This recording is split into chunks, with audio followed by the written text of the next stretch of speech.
On today's show, we are joined by three Thrivers who are having massive success. Steve Currington is the founder of SteveCurrington.com and a mortgage banker. And he's been a client of mine for just over 5 years. And during that time, he's grown his company from 0 mortgages per year to last year he did $251 million of mortgages. And we're joined with Dr. Breck, the chiropractor and the founder of drbreck.com, who's doubled his company in just the past 2 years. And on today's show, we are joined by Nathan, the founder of Complete Carpet, who's been able to almost triple the size of his company in just the past 2.5 years. If you feel stuck in a rut and you don't know what to do to grow your company, this is the show for you. As we are joined with three Thrivers who share with you their firsthand experience about what it's like to be coached down the proven path of success that I have individually and specifically created just for them.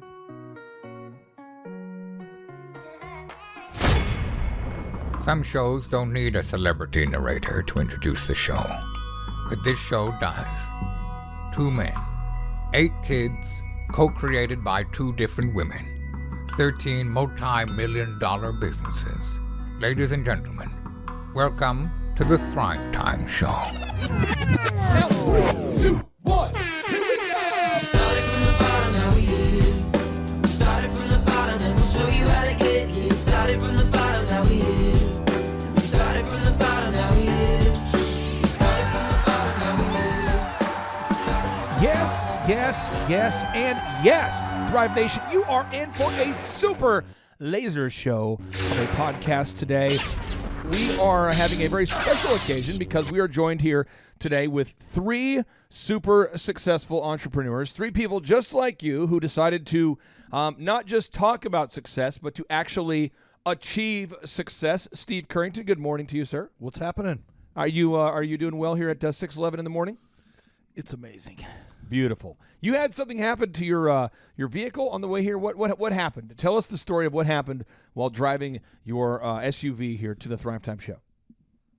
So I'm driving my wife's car. She has one of those big Lexuses. And I was telling Clay when I came in, I don't know what happened. I opened the console, closed it back, and it's dark because it's 6 in the morning. But right, something went flying through the car.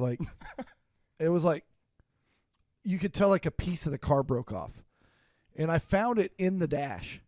And it's the most ridiculous thing. It's the top of 2 of the buttons that change you to sport mode or what is sport mode? I don't know. It's makes the car drive more aggressively or whatever. But the tops of both of these buttons real quick flew into the dash. This just in. When you switch to sport mode, you can drive your Lexus more aggressively? Yeah, exactly. This just in. Okay, I want to get that. I know a lot of people right now are taking notes. Yeah, so it's in the dash. So I'm sitting in your driveway with my flashlight on in the car. Yeah, I noticed. I was waiting for you, and I'm like, what's going on out there? I'm trying to find the pieces. I found them, though. Okay. So I feel like I'm kind of and you a know mechanic. what? You had to push through adversity to be here today. You had to find I almost went home. You had, You had to search for a random part in your wife's Lexus SUV. You had to because your vehicle has searched or switched without your permission into sport mode. That's the kind of adversity you're fighting through here this morning. Steve, how did you do it? It was really tough. Okay, now Dr. Breck, Dr. Breck, you've been a chiropractor for how long now? Going on 16 years. So drbreck.com, check him out, drbreck.com. Again, how many years? 16. 16 years. And Steve, how long have you been a mortgage guy? About 15 years. Right 15 years? Mm-hmm. Okay, and then we have Nathan here with us. Nathan, how long have you been the Carpet King? This is our 22nd year this month. And explain to the listeners out there what you do as the Carpet King. As a Carpet King, we do pretty much everything after your carpet's been installed. So after it's been there, we help you to maintain your carpet so you don't have to replace it again. And what's the website so listeners can check out your company? Absolutely. It is CompleteCarpetTulsa.com. CompleteCarpetTulsa.com. Now, on today's show, what we're going to talk about is we're going to talk about the linear path and the proven process that you 3 guys have gone through en route to building success. And as we go through each point, I would like for you to share with our listeners where you had some pushback, where you thought maybe this was crazy. Maybe you didn't have any pushback. Maybe you thought it made sense. Maybe you didn't, but I want to go through each specific part of the proven process because Steve, you ever hear those stories about somebody where they invented something and through just randomness and serendipity, all of a sudden they became successful? Have you ever heard these kinds of stories? Yeah. I hate those stories. I know it happens not all the time. I can't stand the stories where some guy says, I came up with this invention for this, and then I sold this for $1 million, and all of a sudden now I'm rich. Because it's so rare. What I like is the stories about. I like the stories about. I have been cleaning carpets for how many years again now? For 22 years. 22 years. I was kind of stuck. I learned the proven systems. Now I'm not stuck. I've been doing mortgages for how long, Steve? 15 years. 15 years. I once was stuck. Now I'm not stuck. Dr. Breck, I've been a chiropractor for how many years? 16 years. 16 years. I once was stuck. Now I'm not. That's the stories I like. I do not like stories where it's just random serendipity. And Steve, do you want to speculate as to why I don't like random stories of serendipity? Well, they don't. I'm not going to say that if you invent something and sell it, and it doesn't, you didn't work hard to do that. It's just that doesn't work for most people. Right. But people think that it will work for them. So today's show is about how to build a better mousetrap. That's what we're talking about today. How to build a better mousetrap. Steve, are you the first person in the history of America and other countries to come up with this concept called mortgages? I actually invented it. Awesome. No. No, I wish I invented it. Hey, they've reinvented it since I got in the business. It's changed quite a bit. Please explain at the end of the day what you do as a mortgage banker. So when you want to buy a house, most people don't have the $300,000 or $400,000, for example, to pay cash for a house, or maybe they do and they don't want to pay cash. So I provide the financing so you can buy that dream home. And do you have all of that money in a bank somewhere, or how does it work on a nuts and bolts technical level? If I'm looking to get a mortgage, how does that work? How does it work? How do I fund it, or how do you get it? I think there's somebody out there who wants to know how in the heck does it work as a mortgage guy? How does that work? Think of I have a credit card with a $20 million limit, and I fund loans from that line. And after I fund them, I sell them to people who are real good at collecting payments, and then I pay myself back plus what I made on the loan. So you sell a mortgage, and so if I want to buy a house for $300,000, you get that money from somebody. Yeah. And then as soon as I sign the mortgage, as soon as I sign the paperwork, you then sell the paperwork again to somebody else? Yeah. And they bundle all those together into a thing called, do you call it a tranche or a tranche? I don't call it either. We sell loans on an individual basis, so we're not trenching them or tranching them up. Oh, really? Now that right there, folks, that is dirty. Thank you.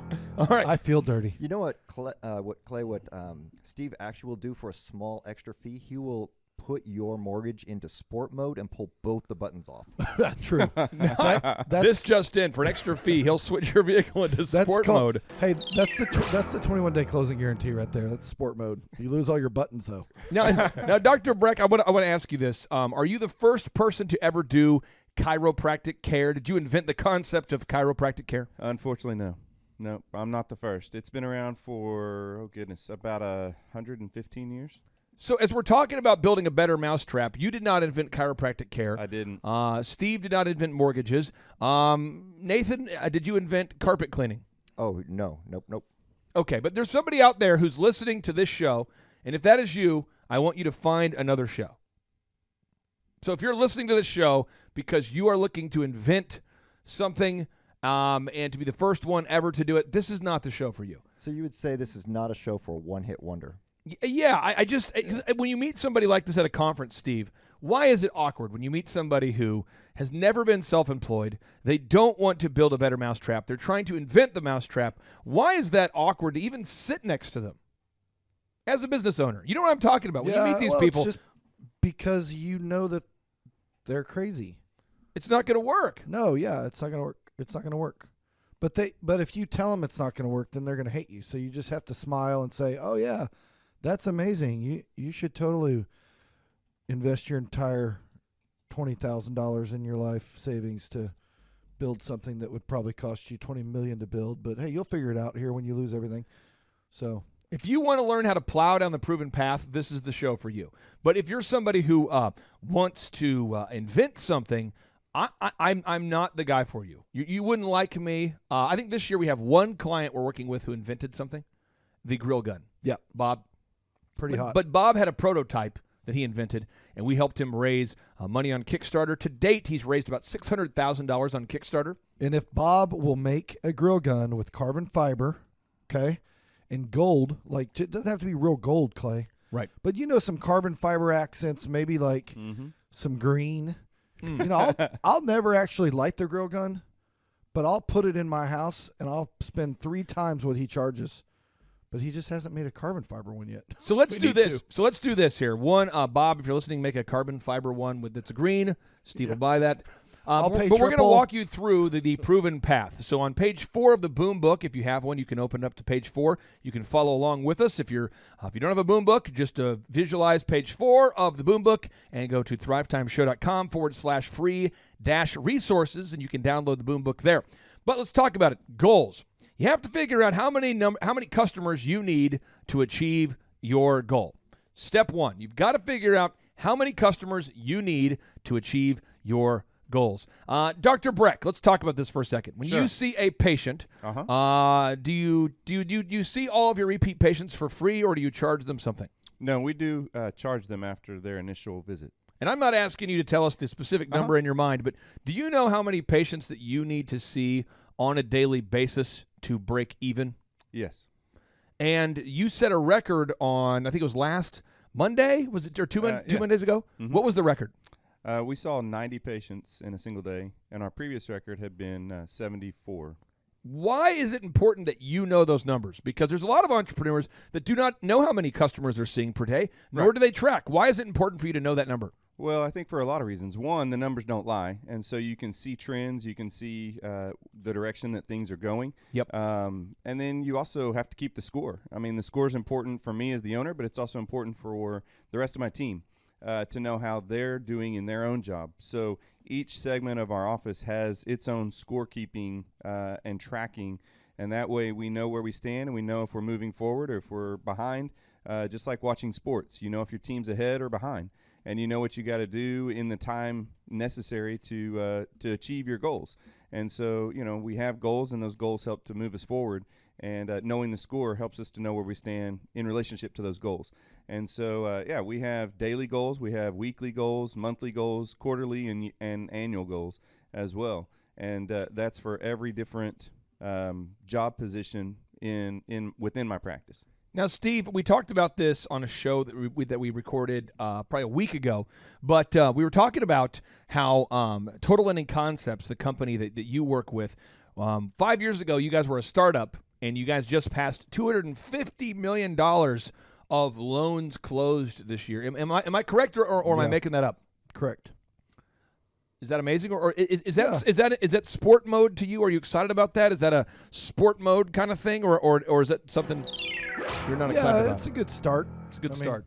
It's a good start. I mean, we're still not even like on the map in relation to other mortgage companies. As far as, we're not in the top 10 or anything. We're not. You know what I mean? We're making some money, but we're not killing it. But you know that in Tulsa, you did how many millions of dollars of loans last year? About 20 million. 20 million, and you make roughly 1.5% on every deal, right? Yep. Why is it important that you know you make 1.5% of every deal and that you did $20 million last year of revenue of mortgages? Because I want to make sure I'm getting paid properly. I don't know. Some companies, they don't really do payroll like they're supposed to.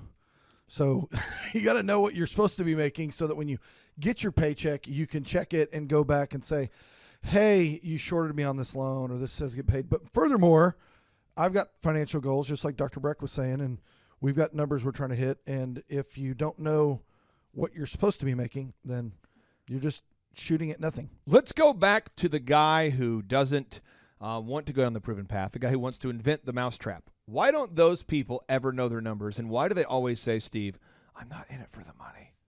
Why do they every single time you talk to them and you say, so are you selling anything at all? And again, Breck, you've met this person. Well, this is one of my favorite parts of like the show Shark Tank. Right. You know, when somebody comes in with this fancy new, never before seen item and like, well, what were your sales? Well, we haven't gotten to that point yet. I want to talk about the numbers. We do have a prototype. Right. We don't have we have 0 sales. Like last night, okay, Steve, you were over here. You saw it happen. Yeah. The Patriots were playing against the Tennessee Titans. Yep. And we lost the game 20-13. 20-13. Really 14-13. Yeah. And the thing about this is that it's tough. It's a loss. We move on. And now I have to cheer for the Saints because Drew Brees, in my opinion, is one of the nicest humans on the planet. So I have to switch my allegiance for the remainder of the playoffs. But there are some people that watch the game and they say they're big Patriots fans, let's say, and their team loses 20-13. And you go, so what was the score? And you go, I don't really keep score. For me, it's just about having a good time. Is that really important? We're going to be at the next game, though. I mean, get out of here. You have to track. And, Steve, again, why don't people who are entrepreneurs want to track? Why do entrepreneurs track their numbers, and why do entrepreneurs not track? Because they don't want to be found out. They don't want to get their fakeness figured out whenever they want to. They'd rather just live in that darkness of, because their wife's probably wondering this and their family's probably wondering this. Like, are you making any money? And they're like, oh, we're working on it. Talk about it. Yeah, they don't. They don't want to talk about it because they're focusing on the things that don't matter.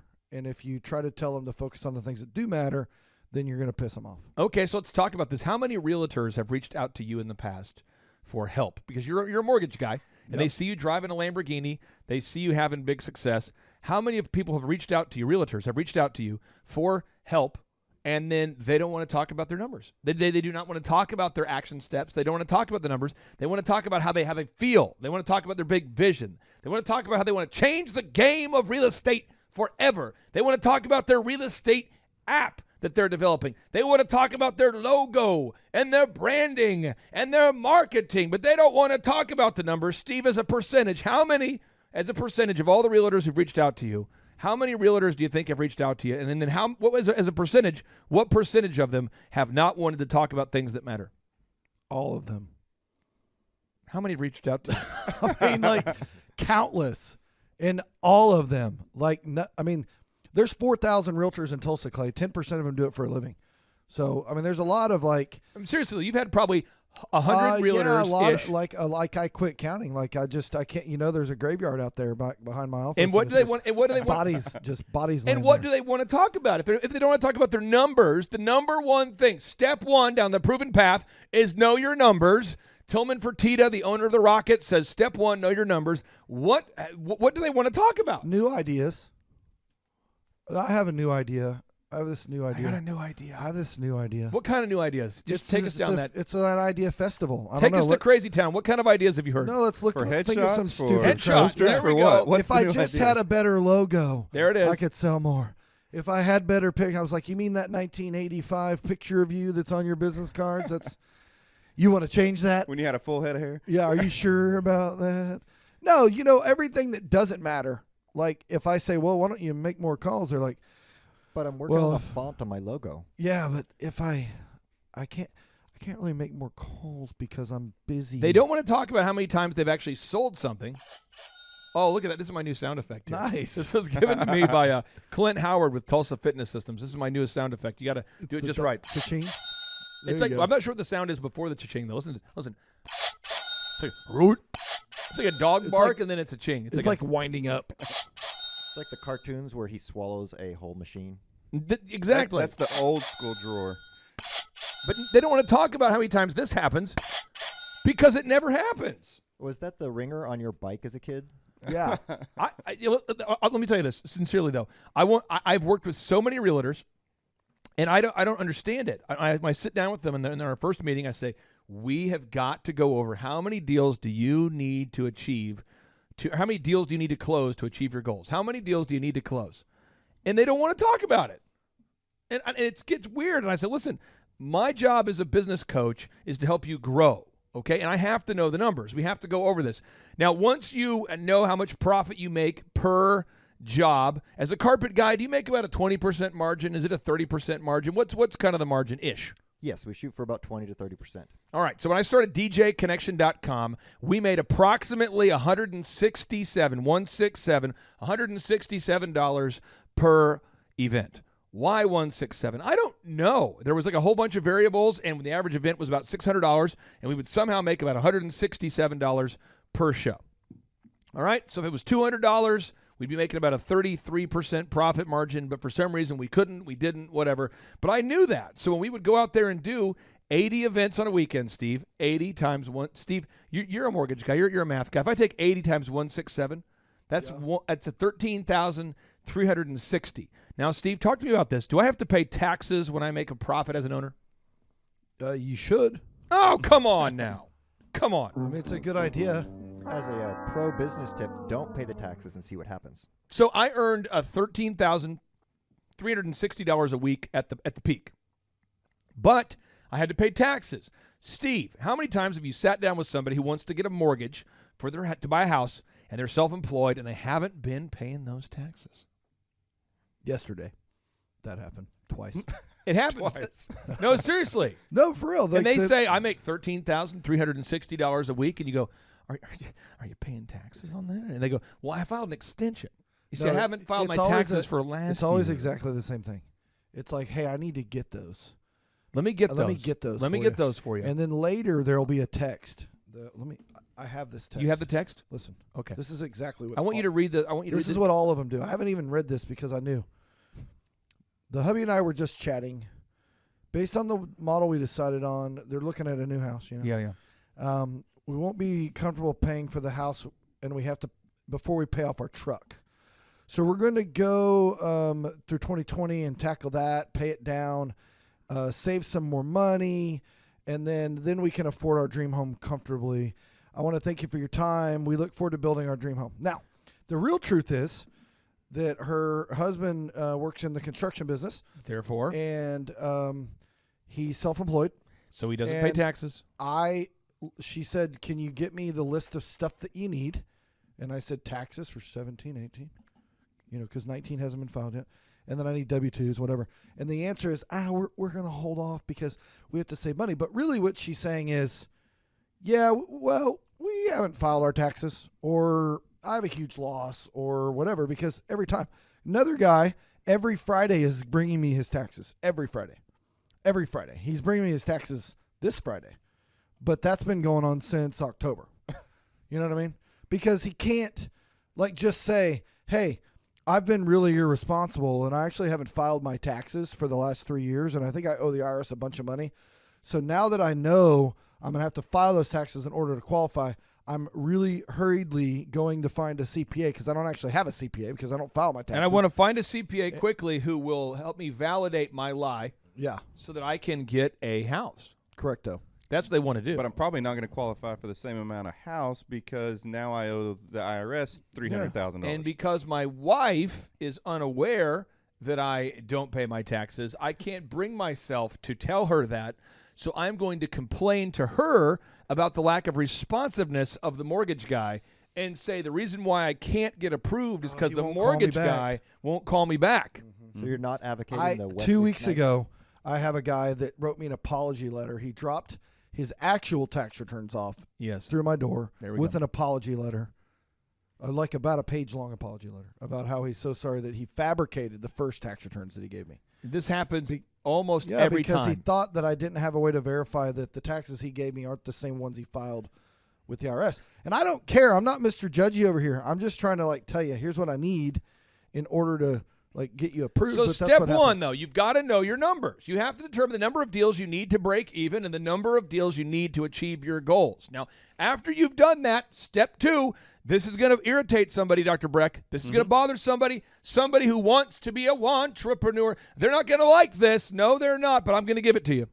All right. You've got to figure out the number of hours you're willing to work and when you're willing to work those hours. Dr. Breck, why do you have to figure out how many hours a week you're going to work and when you're going to work those hours? Absolutely, because I personally could work far more hours and I could make more money. And if that were my goal, then, I can work myself into an early grave. Patients want to come in at all kinds of odd hours, and I try to be very available, but I'm not entirely available at all hours.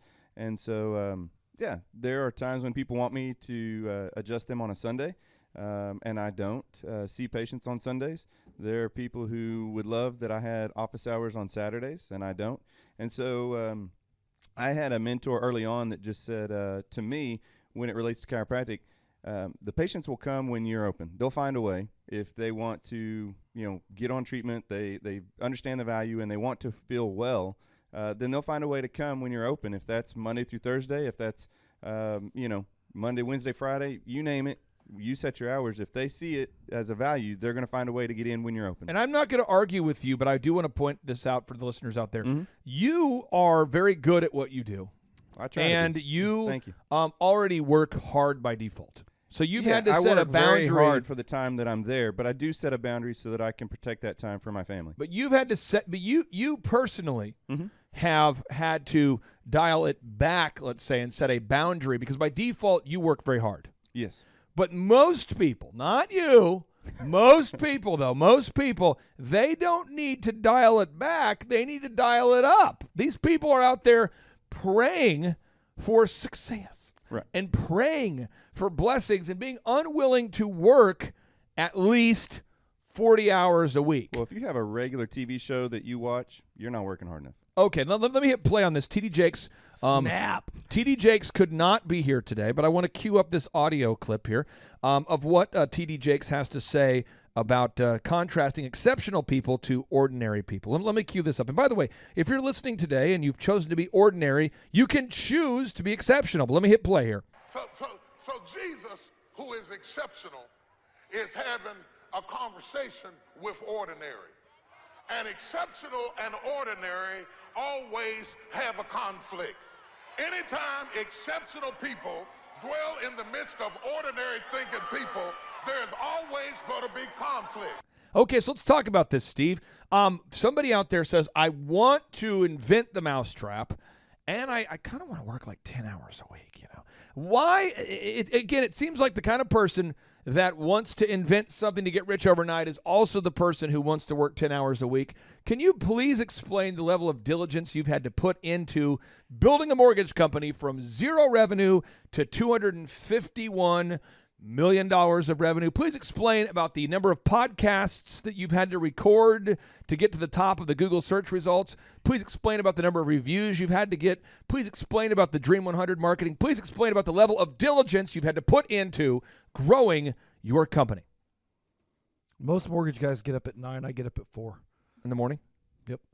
Because by the time most mortgage companies start, we've already, it's lunchtime. We're ahead. So in those mornings, we have done things like record a podcast, and so that we could use the content to get top in Google.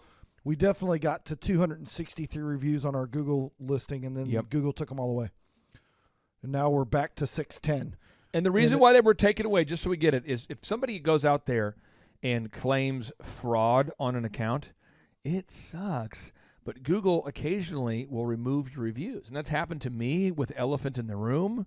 I lost over, like John said, 1,600 reviews overnight for our downtown location. Yeah. Mm-hmm. This can happen. I mean, Google giveth and Google taketh away. But I think there's somebody out there and right now that needs to write down, step 2, how many hours per week are you willing to work? And let me cue up this audio. This is what TD Jakes has to say for somebody who's listening today who's praying for money. About money. Our mentality is we need a miracle. I'm believing God for a car. I'm believing God for a house. I'm believing God for a coat. I'm believing God for a house. I'm believing God to send my kids to private school. I hate to tell you this. There are atheists that send their kids to private school. There are drug dealers that have a car. That's not a miracle. You don't need God. You need a good job. You need to come to work. You need to save your money. You can get you a car. You don't need to call on heaven and provoke the angels to get a car. That magical mentality is killing the church. We are asking God for stuff that we can do ourselves. Oh, God, help me. Steve, we live in Tulsa, Oklahoma. How often have you met somebody who's a little weasel? They're not being successful. They're not doing their job. They're not getting to the top of Google because they're not. To get to the top of Google, there are only 4 variables that impact your rank. 1, it's having the most canonically compliant website. 2, it's having the most mobile compliance. 3, it's having the most original HTML text content, the most original relevant content. And 4, the most reviews. And when you tell somebody the proven path, they get upset because they don't want to put in the work. And then they say, and Steve, tell me if I'm making this up, then they say, well, I was just praying and Jesus has told me that this is my year of abundance. This is my year of abundance. And you're like, why are you talking like that, Carl? This is my year of abundance. Breck, you've seen this. Well, especially with 2020. Everybody's got this new vision, 2020. Oh, come on. But also, to go back to what you're saying is, especially coming off the heels of T.D. Jakes, the Bible is very clear about the law of sowing and reaping. And so if you're not out sowing seed and you're not doing things, then you can't expect a harvest. I mean, that it's all goes, about sowing agrarian and reaping. or, this is huge. Whether you're in the Industrial Revolution or, Yes. or prior to, and you're actually physically sowing and reaping in a field, if you don't put seed in the ground, there's not going to be a harvest. T.D. Jakes, watch the entire sermon. It's called It's Not for Sale. Bishop T.D. Jakes, this one came out on December 29th, 2019. Go to YouTube and type It's Not for Sale, Bishop T.D. Jakes. Watch the show. Steve, how often have you heard somebody who's being a weasel, who's not getting their work done, who's not taking action, and they say, well, Steve, Jesus has just told me that I shouldn't have to strive for success. My success is all downhill this year. You hear people that say they don't want to work too hard. Mm-hmm. They don't want to force their success. How often have you heard this kind of jackassery? Unfortunately, it's like all the time. I mean, you hear right. it every day, especially if you have some success, because people will approach you and ask you, whether it's through Facebook Messenger or Instagram or text, or they see you at the grocery store and they want to hey, can I just get 5 minutes of your time? I want to talk to you about, and then it's just the same. It's literally like, it's a different face, but it's like the same person. And they're like, they don't want to do the work. That's why I tattooed that favorite Bible verse on my bicep that says, lazy hands make for poverty, but a diligent hand brings wealth. So I say, hey, you should go read Proverbs 10:4, because what you're trying to do is be lazy. Uh-oh.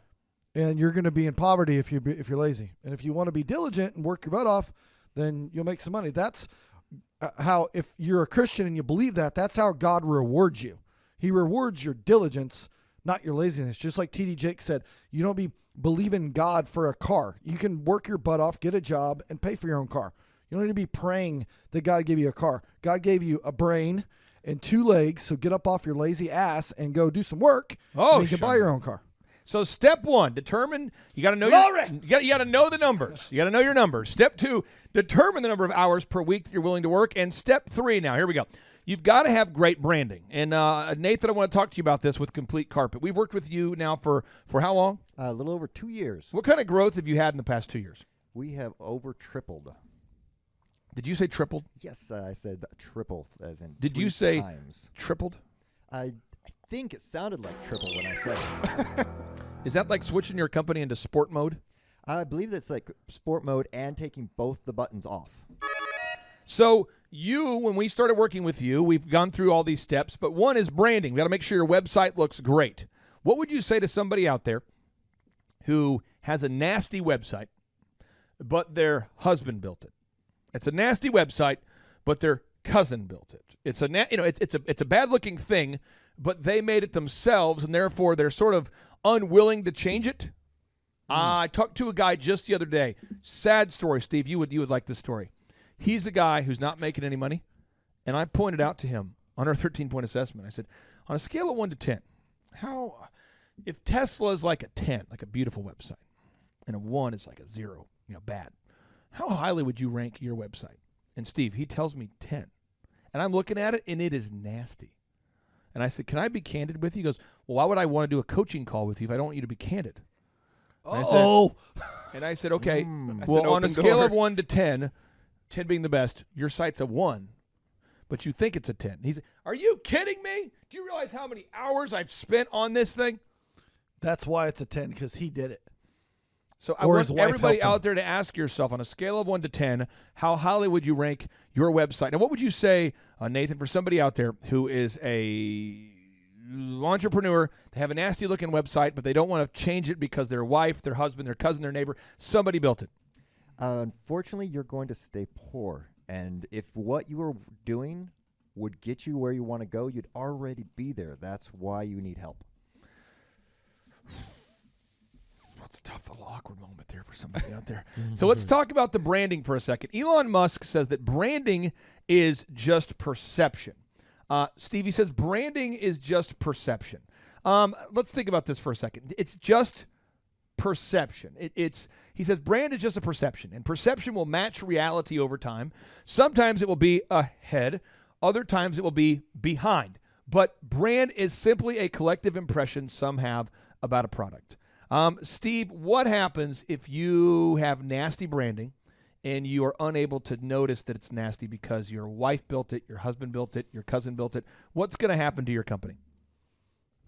It's going to suck. Well, it may.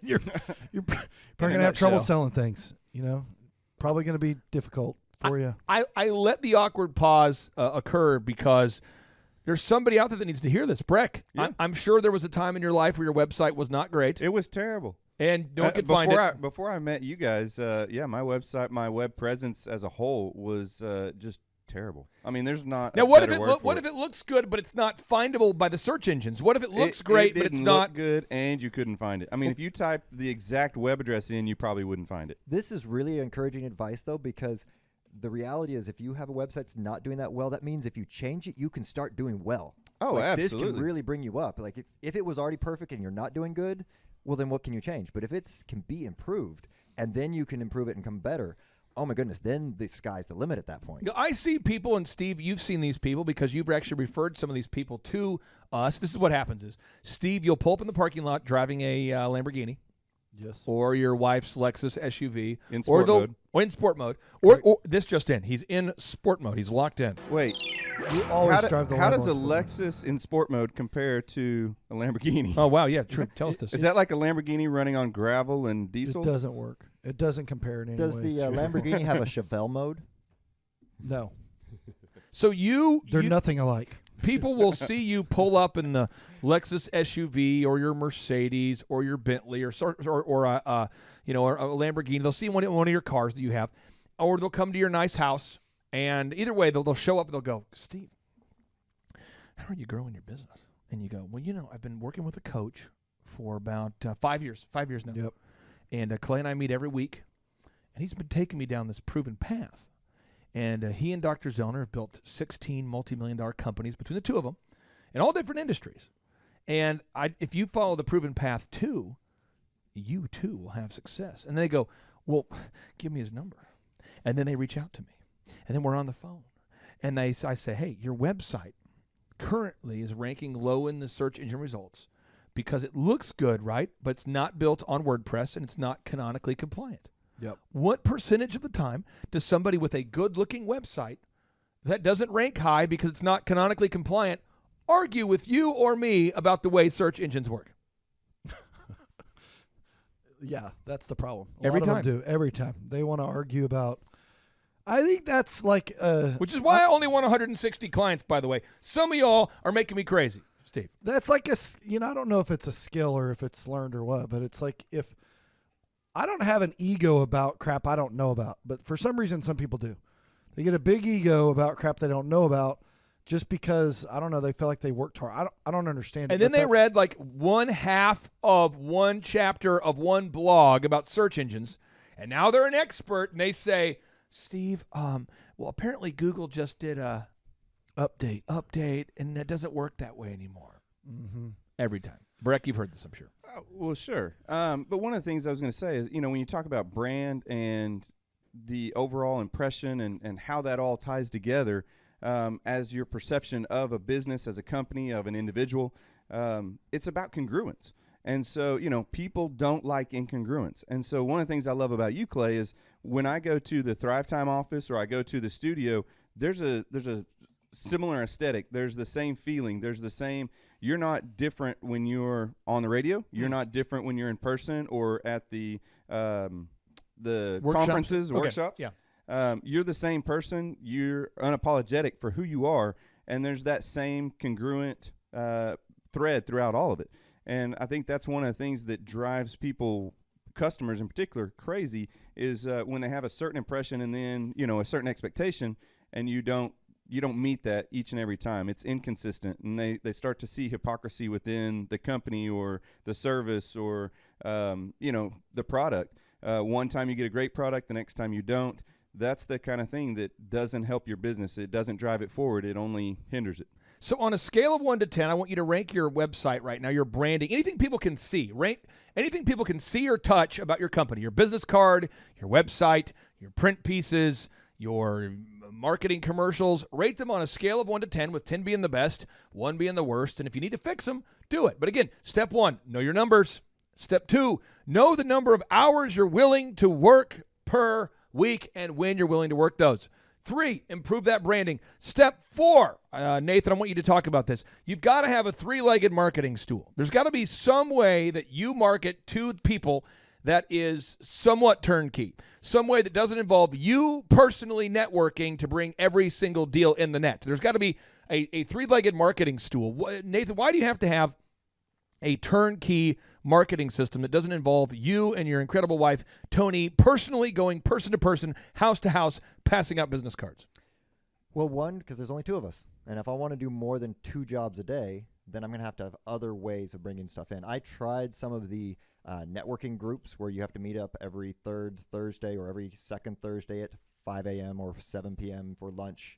And those are just 5 people. I can only connect to those 5 or 10 people. Whereas online, if you get on and put a ad on front, I think last week we had 900 impressions on how can I touch 900 people in a week? Easy. I put an ad on Google, and I can come up at the top area or in the maps, and now I am in front of thousands of people on a weekly basis instead of a couple hundred that I can touch. What are your marketing moves that you do over there at Complete Carpet? Like, what are the actual moves that we do now with you on a weekly basis to get customers? Absolutely. We do Google AdWords, and that way you can get something that's dynamic. They're searching directly, and we can be in front of people that want us right now. We also connect with customers. We want reviews, because just having an ad that's only going after search, but if somebody's just wanting to find you, they see you, they want to know how reputable you are, having a good, I think we're at 470 plus 5-star Google 469. reviews. 469. Can I ask you a question about that? Oh, yeah. I have 610 reviews, and you have 469. So does that mean I'm like 141 times better than you? Don't know the math exactly on Clay, that. I don't know how Google looks at it. I'm just trying to figure out, I kind of want to call out Nathan at this point and say, dude, I think you should try to pass me. This sport mode has really affected your attitude. I just think you should try to pass me. So I'm going to have to stop working every 3rd Thursday and start No, getting more reviews you only than have 469. I have 610. I'm just saying I'm kind of kicking your butt. So I want to make sure that everybody out there understands this idea. You have to have a 3-legged marketing stool that works. It's got to be a turnkey system. So let's break down the moves. For Complete Carpet, every single week you have to do the following 4 things. Every week, get video reviews. Every week, get video. If you want to dominate on Google, VISM is how you do it. Somebody should write this down. VISM, where there is no VISM, your digital dominance will perish. Okay, VISM. V, get a video review. I, add optimized images. S, add original search engine content. And M, get more freaking reviews. V, get video reviews. I, optimize those images. M, VISS, add search engine content. M, get more reviews. Again, somebody should write this down. V, get video reviews. I, get images optimized. S, add search engine content. M, get more reviews. Why do you have to do it every week?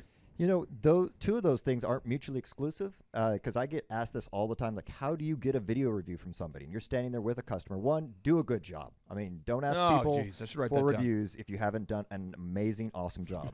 But hey, I know I sucked, but do you want to hop on video real quick? Hey, real quick, let me say this. This happened happens a lot, but let me give you an example. Maybe 2 months ago, I'm in a meeting with a guy, and his company sucks.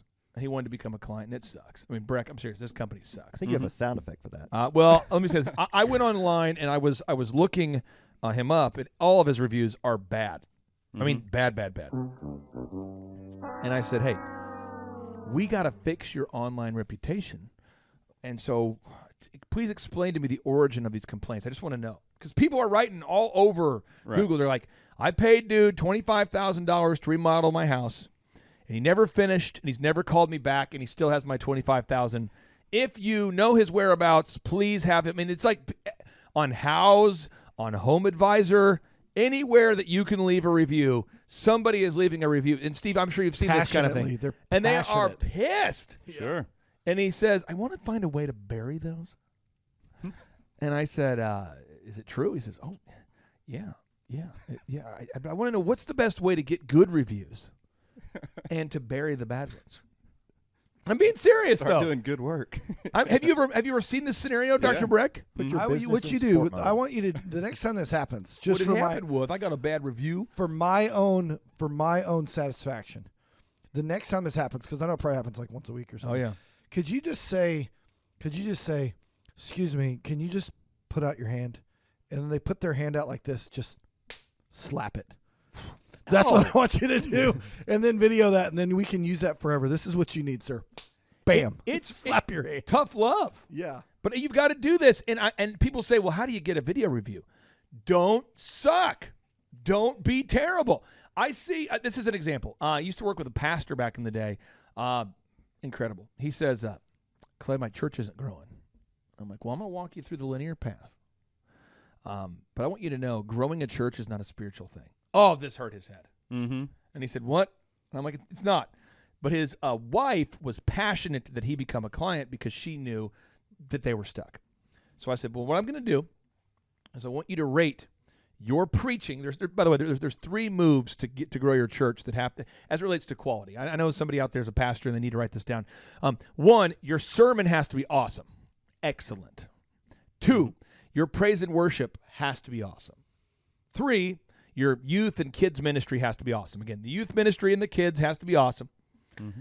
The preaching from the pulpit has to be awesome. And the praise and worship has to be awesome. To grow a church in America today. Agreed. And he says, could you come watch me preach? I said, I will do it. I'll watch you online. I'll watch him. So I watched him online. And at no point does he have a point. And at no point does he bring passion. I'm being serious. Mm-hmm. And I wasn't at I was not at the kids service. I didn't watch the kids service. But you had seen enough. But I saw the praise and worship, and that was terrible too. And I said, I saw the kids service. The kids came out crying. Well, I said on a scale of 1 to 10, how highly would you rank your sermon? He goes, what do you think? I'm like, well, I want to know you first. He goes, right. well, I'm led by the Lord. It's a 10. That's what he says. I mean, that's hard to argue that. I feel like that So might there you go. There you go. It's a different spirit there. No, but seriously, that's what he says. Mm-hmm. And I'm telling you, it was like a 1. Mm-hmm. And I said, do you write a sermon? Do you write outlines? He goes, I just do whatever the Lord wants me to do. I'm more in the flow.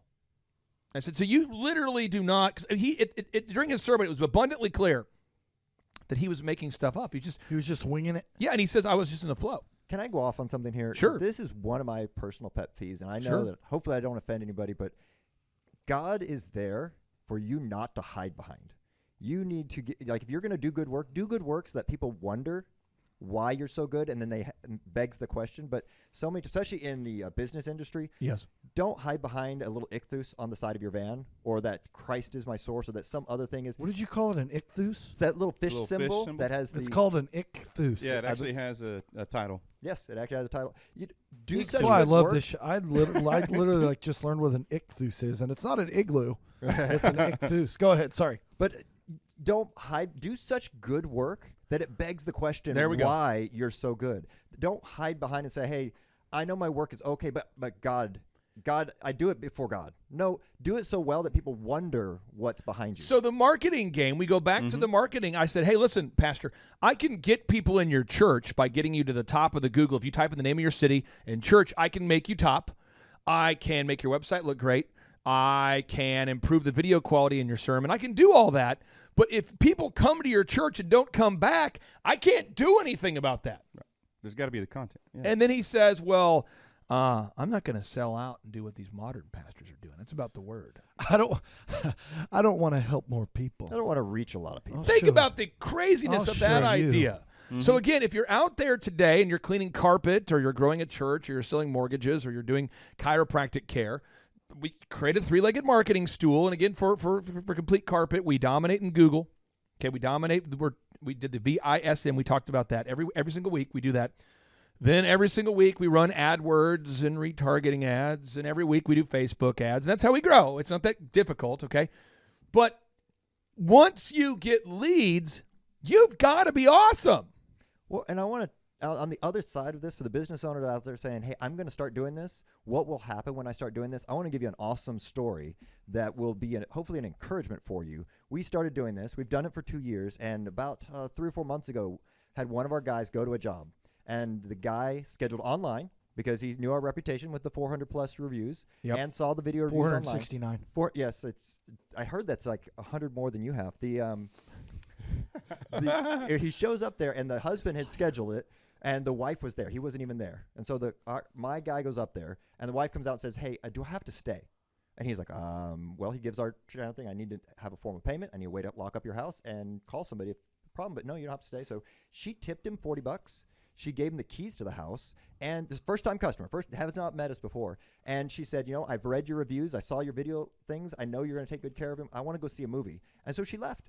And he called me up and said, boss, the customer just left me with the keys and a tip before I've even done the work because of all these things we're talking about. She already knew. Now it was up to us to honor that commitment, to show her that we could be as good as she thought we were going to be. But you guys should have robbed her to show her. You don't give someone your keys. I've heard that's not a good business move. Is that robbing doesn't your work out customers. well. Huh? No, just say you locked it, but you really stole her TV. And I want to give you one more thing on that note right there. Tell your employees, never take from the customer because they're leaving a pile of cash right in their living room saying, hey, if you do this work, I'll give you all this money. Don't take extra outside of the stuff they're doing. It's already there. They already called you to do something great for for your business. Take the pile of cash they're already offering. Don't take the pile of cash plus 1%. Yeah. If you're out there today and you feel like you are stuck, you can schedule a 13-point assessment with us. Last week we had over 100 people reach out. Julia and Luke, I think, scheduled 4 appointments last week for me. And that means there's like 4% of the people that filled out a form to kind of apply that they set an appointment for me. One person is a good fit. And we have a wonderful listener who is selling her company right now, and another great listener who is selling his company, 2 clients that are selling their companies, which creates 2 openings. But if you're not willing to plow down the proven path, don't reach out to me. Do not call me. If you do not want to go down the proven path, don't call me. Don't reach out to me. If you have an idea and you're not willing to put in the work, don't call me. Don't reach out to me. Don't waste your time. Don't waste my time. And don't create this resentment when you reach out to me and I tell you that your idea is crazy. If you want to start an idea, go to 360 Degrees North. Go to 1 Million Cups. Go to TED Talks. Go somewhere. Go to some entrepreneur incubator. But please do not call me unless you have a real product or a real service that you're selling to real people on the planet Earth that they actually are willing to exchange real money for. Now, speaking of real entrepreneurs that actually solve a problem for real customers on the planet Earth, it is now time to call Randy Atrican, the founder of PMH OKC. He's been a client here for the past 9 months, and his company has grown by over 70%. Think about this. As a result of following the proven path that I have written for Randy Atrican and his company PMH OKC, his company now has done more sales during the first 4 days of January than they did all of last year during the month of January. And now, without any further ado, let's call Randy.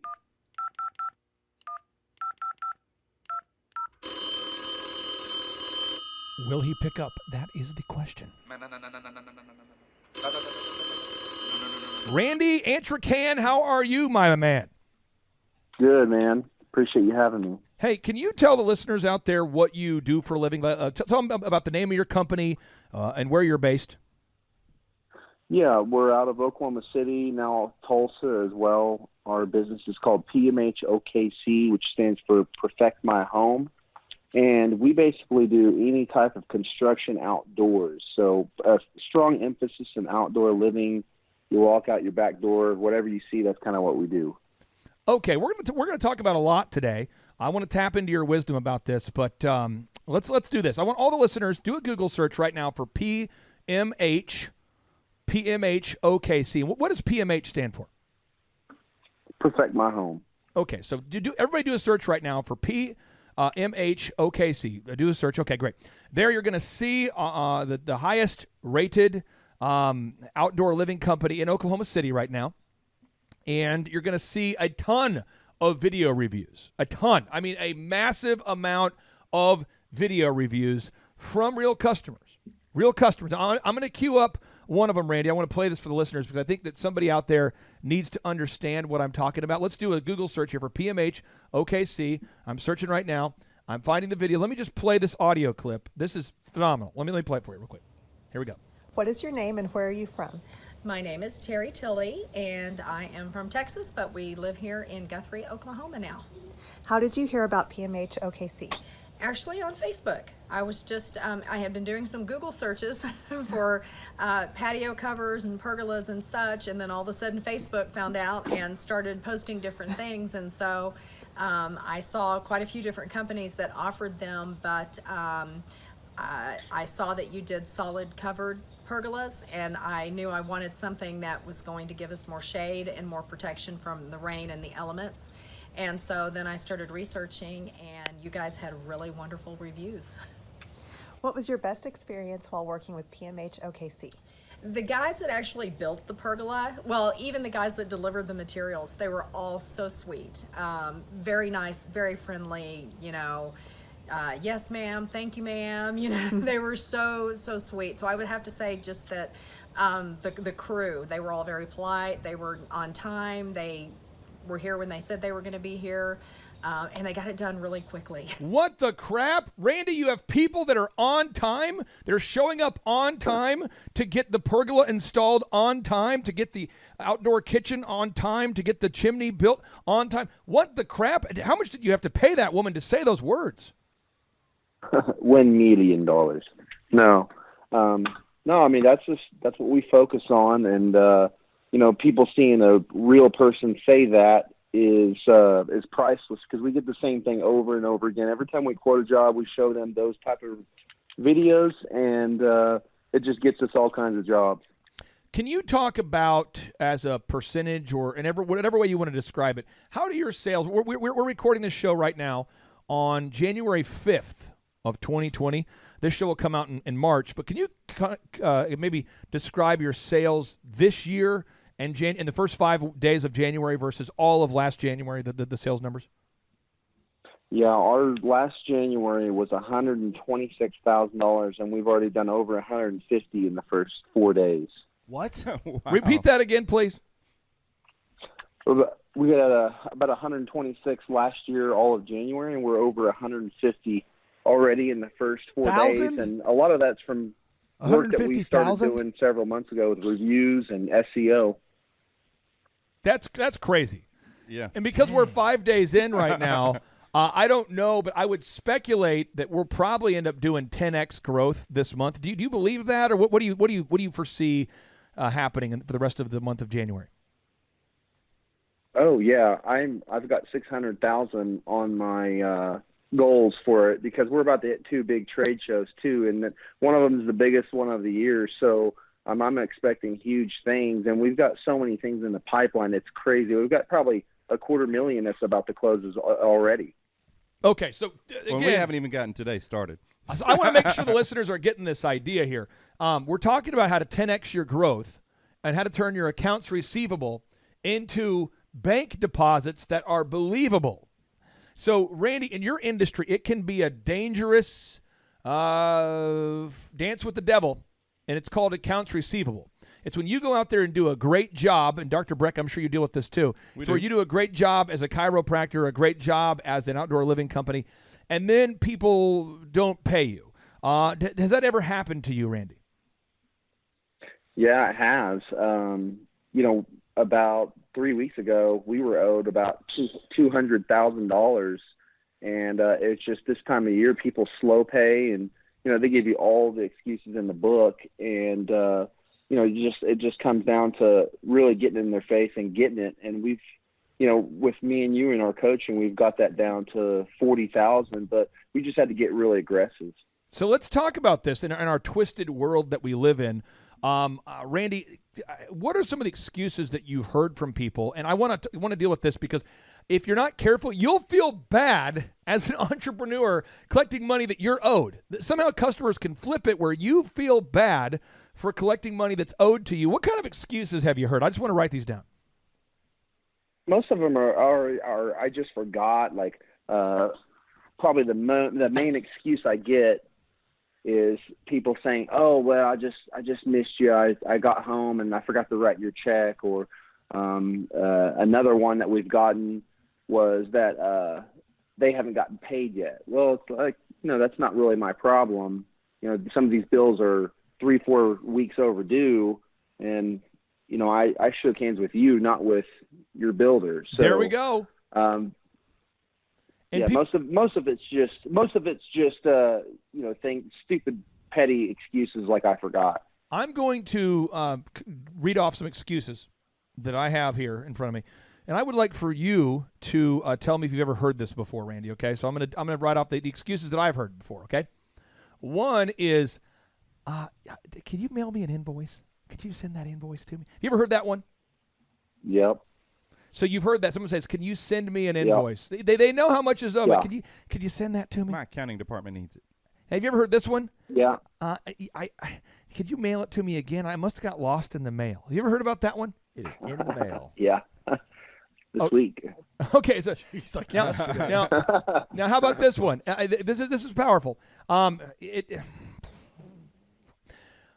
My wife is going through an illness right now in her body. It's a bad deal, and could be a tumor, could be a cyst, could be something. I just want some prayer, and I'll pay you. Have you ever heard that one where they flip it, and all of a sudden you're praying for them? Have you heard that one? Yeah, and they make you feel bad for even asking, and then if you ask again, you feel even worse. Oh, Breck, have you heard this? Oh, yeah, absolutely. Have you heard this one? Well, we have a vacation coming up right now to Disney, and I would hate to let the kids down right now, but I'll get back with you after my trip. Have you heard that one? Yes. After they say, I can pay after the trip. Now, here's another one. This is a good one, and you hear this in Oklahoma a lot.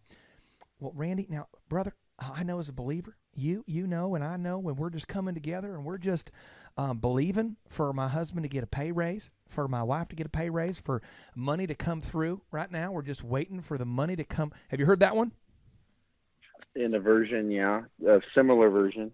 What are other excuses you've heard? Because I want to bring these up because there's somebody listening right now who is owed an incredible amount of accounts receivable, and we're trying to help them turn that into bank deposits that are believable. What other excuses have you heard? Well, a lot of people will just avoid my phone call. Oh. But I mean, that's probably the main thing is people just completely avoid your phone call altogether. And then whenever you get a call back, they just like, "Oh, I missed your call," or, I'll send an email to them and it'll, I have a little system that says if they've opened it or not, and just bold-faced lie to you. I saw somebody at the Christmas party. Pissed me off. I go to the Christmas party, and this person says to me, at my Christmas party, I don't know how they got to the Christmas party. They're not a client anymore. And they said, I have been, as soon as we saw each other, I have been trying to reach you. I love that one. The entire time at their Christmas party? This person owes me money. It's in our coaching program, we don't work with you if you owe money, okay? Mm-hmm. So they basically, so shady. They called their credit card company and reversed charges on the last month, after the month. And then I called them on. They go, "Oh, I was running short, but I'm going to put that back." Well, one, that's fraud. When you call your company and say that you didn't authorize those charges. But then they said they've been trying to reach me. For over a month. Probably. For over a month. Randy, have you ever heard that? I've been trying to reach you. Oh, yeah. Yeah.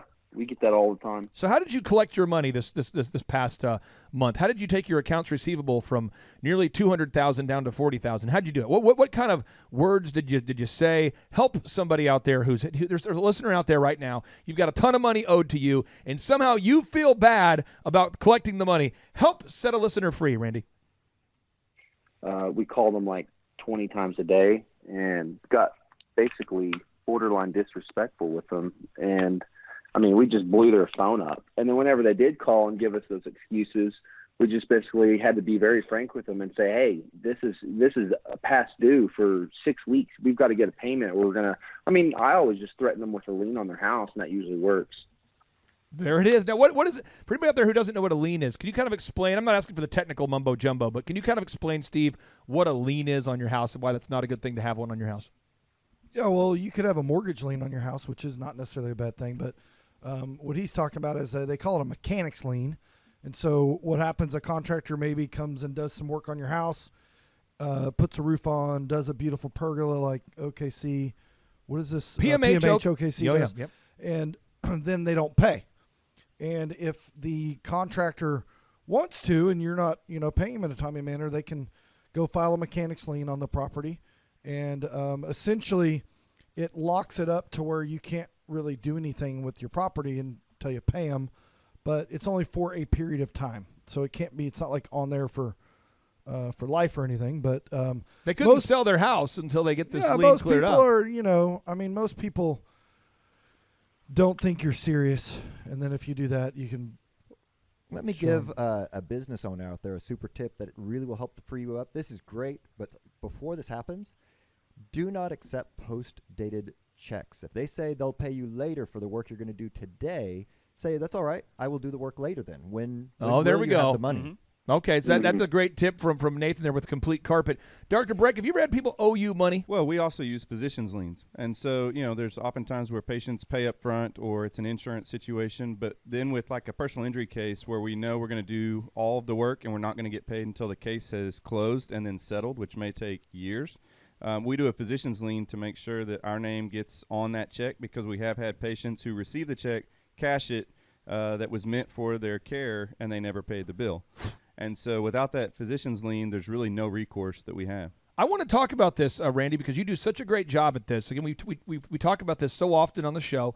But one, you got to know your numbers. You got to know the number of deals you need to break even, the number of deals you need to achieve your goals. Two, you got to determine the number of hours you're willing to work per week to make that success possible. Three, you got to improve that branding. Four, you've got to have incredible marketing in place that works. And then you've got to have a systemic sales process, and you got to wow your customers. But after you wow the customers, you got to collect that money. You've worked with other contractors, Randy. I'm sure you've met other contractors in your industry. Yes. Why is accounts receivable such a big issue in your industry? Well, there's a lot of people that are in business that shouldn't be in business. And, as you know, in business, cash flow is king. And, a lot of people don't operate the way that we operate, meaning, some of us that do really well. The tornado put a lot of people in business a long time ago. And, most of those people, should never have been in business. And so, yeah, they're good at their trade, but bad at business. And so you get sucked in with their bad bookkeeping. And, I see it all the time. I see people, living beyond their means. And, I was guilty of that in 2003, and in 2008, punched me in the face when the market crashed. But, there's so many people that are driving around in nice cars, but they don't pay their contractors, and you see it, and it just sends mixed messages to people that work for them that, they're driving an Escalade or going to, Disney World or whatever, and, they don't have all their bills paid. And so I think it's just, just bad business owners. So I want to go down this path, and I'd like for you to mentor our listeners out there, because you're one of the most coachable clients I've ever worked with here. Knowing your numbers. Why do you and your wife put the time and effort into knowing your numbers? Well, you measure what you treasure, and everything, what gets documented gets improved. And, if you don't know where you were, you don't know where you're going. It's really hard to put a measuring stick on your success. And I'm a huge tracker. Even before I met you, I loved tracking numbers. Oh, yeah. But even more since I've met you, just looking at overhead and your budget, setting budgets for each department within your business, it's so crucial, because you can make so many little tweaks and just, make a huge impact by small little 2 millimeter shifts in your business.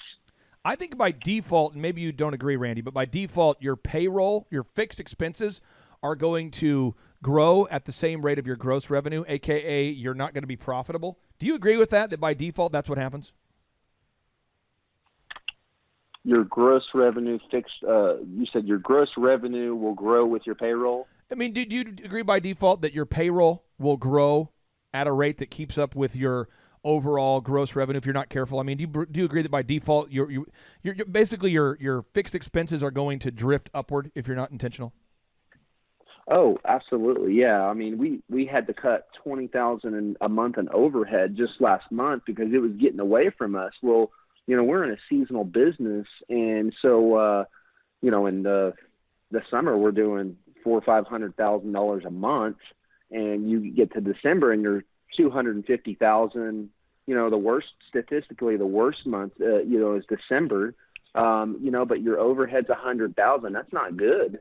So you have to set your overhead to one of your worst months of the year, and then you can just rake it in on the good months. But if you like you said, if you're not careful, it gets away from you, and you'll assign someone for every task in your business versus just making several tasks for several jobs for one person to take over, which is kind of what we did. We cleaned house last week and really fixed some of those issues.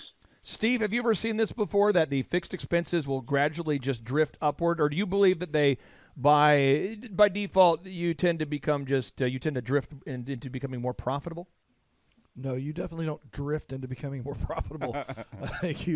Yeah, I mean, you just as he said, you look up one day and you're like, holy crap, how did we get all this expense? And then you got to go chop it sometimes, and then.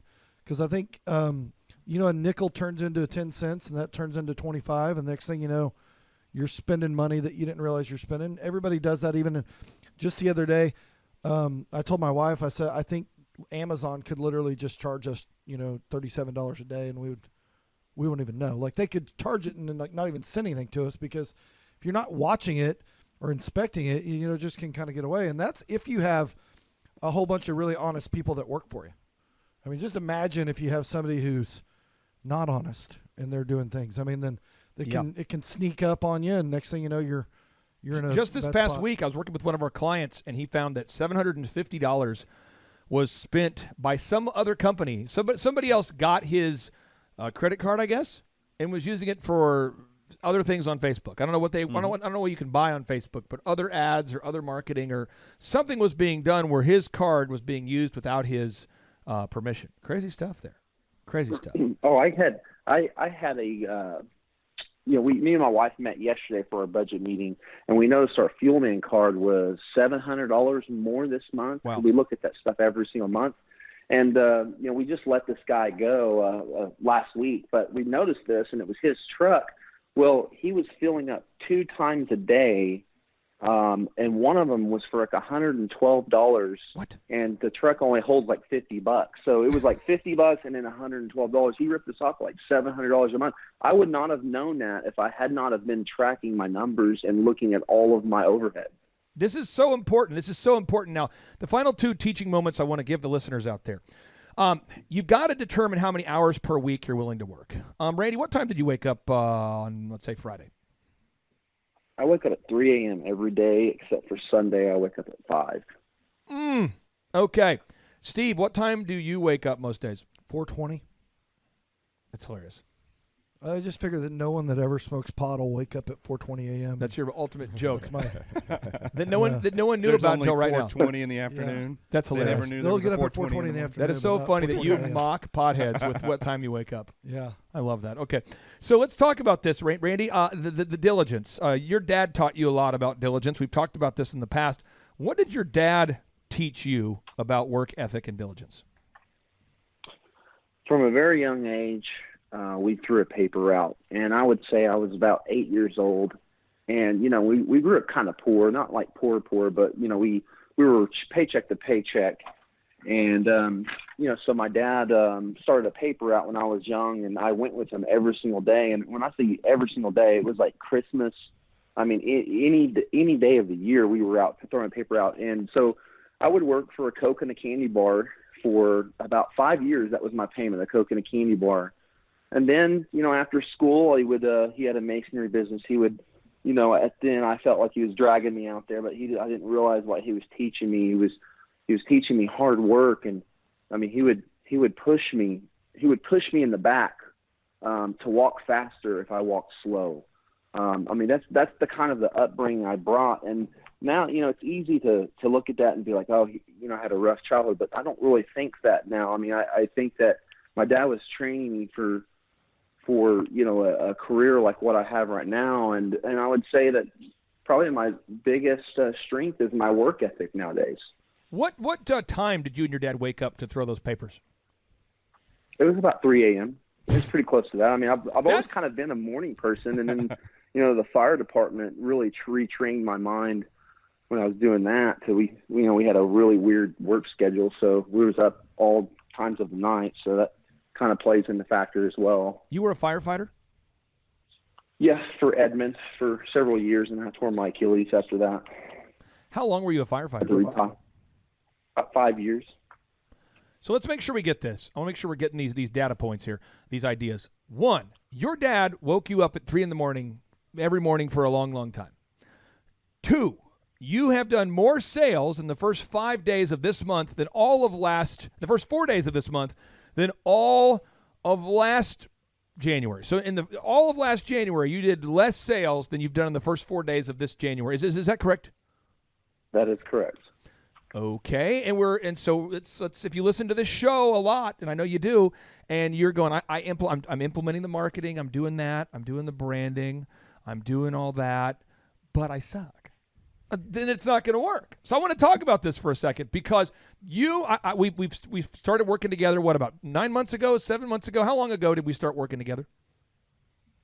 Yeah, it was about April, so 9 months. 9 months ago. 8, 9 months. 9 months ago, we built a little business, baby, in 9 months. But the business has done great. But again, if I'm in a meeting teaching you about getting reviews and you suck, then you won't want to get reviews. But you don't suck, which is why you can get reviews. And as we demonstrated with that earlier audio testimonial, your customers like you.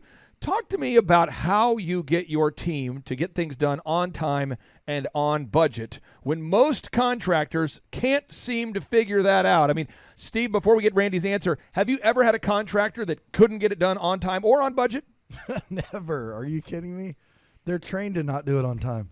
Dr. Breck, that sort of ambidextrous idea of being on time and on budget, I have struggled to ever find contractors that can get it done on time and on budget. I find people that can get it on time but not on budget, or on budget. I've not found either to be true. I mean, very rarely do they ever come in on time and never on budget. Nathan, have you ever seen this here with with Complete Carpet? I'm sure you've interacted with other contractors. Have you ever noticed that? Have you ever had a hard time with contractors being done on time and on budget? The number of times that we've had to change a carpet cleaning because the painters are still in the house a week later. I mean, I if I had a penny for every one, that would be for it. Every time you had to right reschedule. Yeah. All right. So, Randy, how do you do it? How do you do the trick of being on time and on budget? Well, it starts with actually long before you actually get to the job. I mean, every morning we have an 8 a.m. morning huddle, and every single morning we have a printout of every single job, and we're looking at all those jobs, and there's an accountability there with that.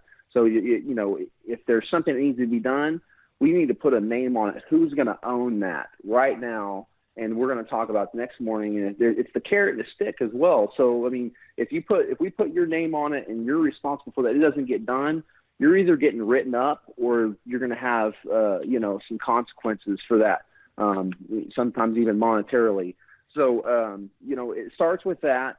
And then just a really good CRM program, staying on top of schedules and times, and texting people ahead of time. We have a system of when we update customers. So, we like to push updates rather than them pull it from us. I think the home builder, what was his name? The guy that you coach up there. Shaw Holmes. Yeah. Yeah, Shaw Holmes. So he said something pretty similar to that too.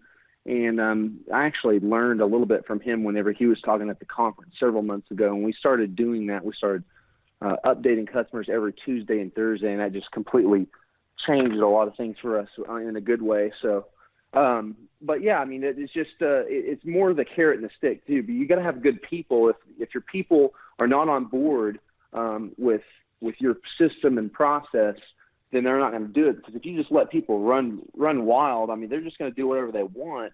And that's the way we ran our business for the good part of 13 years. We had no system at all, and no accountability. And when you rebrand your business to scale to put your systems on paper, you have a little bit of a learning curve and a little bit of growing pains. But you just have to build that system for your team. I have a Bible verse I want to read to the folks out there listening. This is Proverbs 29:19, one that I have never read on this show so far because I'm maybe ignorant of much of Proverbs. I've read Proverbs multiple times, but every time I go through it, I go, oh, wow, that's good. This should be in the Bible. And then I go, it is in the Bible. Oh, wow, I should read this more. Proverbs 29:19 reads, servants cannot be corrected by mere words, though they understand. They will not respond. Again, Proverbs 29:19. Let me read the original version again. Servants cannot be corrected by mere words, though they understand. They will not respond. Let me try again. Let me do the new Steve. Let me do that. This is the new employer's version of Proverbs. Okay. Okay. Employees cannot be corrected by mere words, though they understand. They will not respond. Randy, if you don't have a carrot and a stick, if you don't have something bad that happens when somebody doesn't get their crap done, why won't they improve? Well, because they don't care about your business like the way you care about your business, and most people are there just for a paycheck, and that's the truth, and so they're just not gonna. Maybe they don't even know that they're doing something wrong. A lot of people, I think, walk around thinking that they're doing a good job, but they don't have the same expectations that we have. I mean, I know I have super high expectations, and I'm never content with where we're at. Even as good as we are, there's always things that we're looking to improve. But some people just don't think the way that you think whenever you're running your own business. They just look at it as a paycheck. Steve, Proverbs 13:24. I'm not going to ask you to memorize the verses. I'm just firing them out at you here. I'm going to read this to you, and I'd like for you to get your take on this. It says, Proverbs 13:24. Whoever spares the rod hates their children, but the one who loves their children is careful to discipline them. Yeah. Let me translate that to business owners. Whoever hates their employees won't correct them. Correct. Steve, talk about this. There's so many people who say, I don't believe in negative reinforcement. I just want to do positive reinforcement. I have a carrot rich environment with no discipline. Steve, why will that destroy your company? Well, I mean, you're doing them a disservice because just as Randy just said, people are walking around thinking they're doing a good job. Yep. And then one day you blow the hammer down on them and fire them, and they're just like out of left field surprised because they thought they were doing a good job, and then they hate you because you fired them. So they're going to hate you anyway. So they might as well hate you while you are hard on them and make them get better. I just got a text from a guy that worked for us for a little while, and this is very common because this always happens. It always happens like 6 months, a year, 3 months, sometime after they leave, after I'm like terrible to them and they think I'm a terrible boss, is they'll text and say, that was the best place I ever worked, and I wish I could have got my act together, and thank you so much for investing time in me. And I feel like if you're not doing that, then you're just weak, and you're not doing yourself a favor, and you're not doing your team a favor. If you can just sit there and give them carrots all day, and you think it's blue skies and rainbows and unicorns and everything's like wonderful, when it's not. You got to tell people when they're doing wrong, give them an opportunity to correct, and then if they're not changing what they're doing, then you can kick them down the road or do whatever. But you've got to give people an opportunity to respond to that coaching and to get better. But if you don't tell them, you're doing a disservice. Let's think about this here. Randy with PMH OKC is doing so many things so well. Step 1, you got to know your numbers. Step 2, determine the number of hours per week you're willing to work. Step 3, improve that branding. Make sure your branding looks great. Go to pmhokc.com and see great before and after photos, great examples of outdoor living. Randy, what kind of images can we find up on pmhokc.com right now? Fireplaces, outdoor kitchens, pergolas, pavilions, pools, retaining walls, privacy walls, fire pits. I mean, really anything outdoors. We take professional photos on most of our projects. So, photos say 1,000 words, and that's why we put a lot of effort into them. Fire pits, TV cabinets. Oh, man. Privacy walls, decks.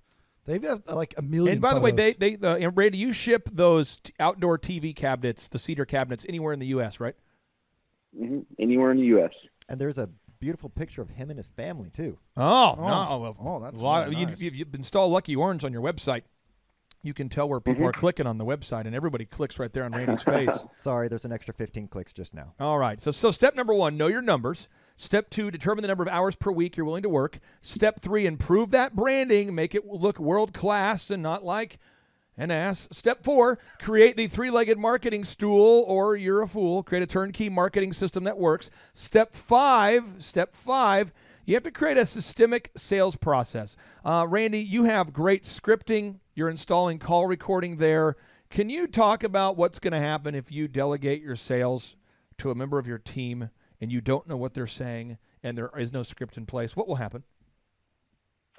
Well, number one, you'll notice that your sales will continue to drop. And, whenever we were, I was doing my own sales for a long time, and I was the only one. So that, at that point, you just have to be self-aware of your own abilities. But when you have a team underneath you, you don't know, this person comes and interviews and they look great. They're the polished penny, and you're like, oh, I got it. But then they don't sell. I've seen it hundreds of times. I mean, we've went through tons of salesmen, and the ones that are, coming in saying that they're going to close all these jobs, they never do, and you wonder why. Well, then, you go figure out why, and they're on their phone.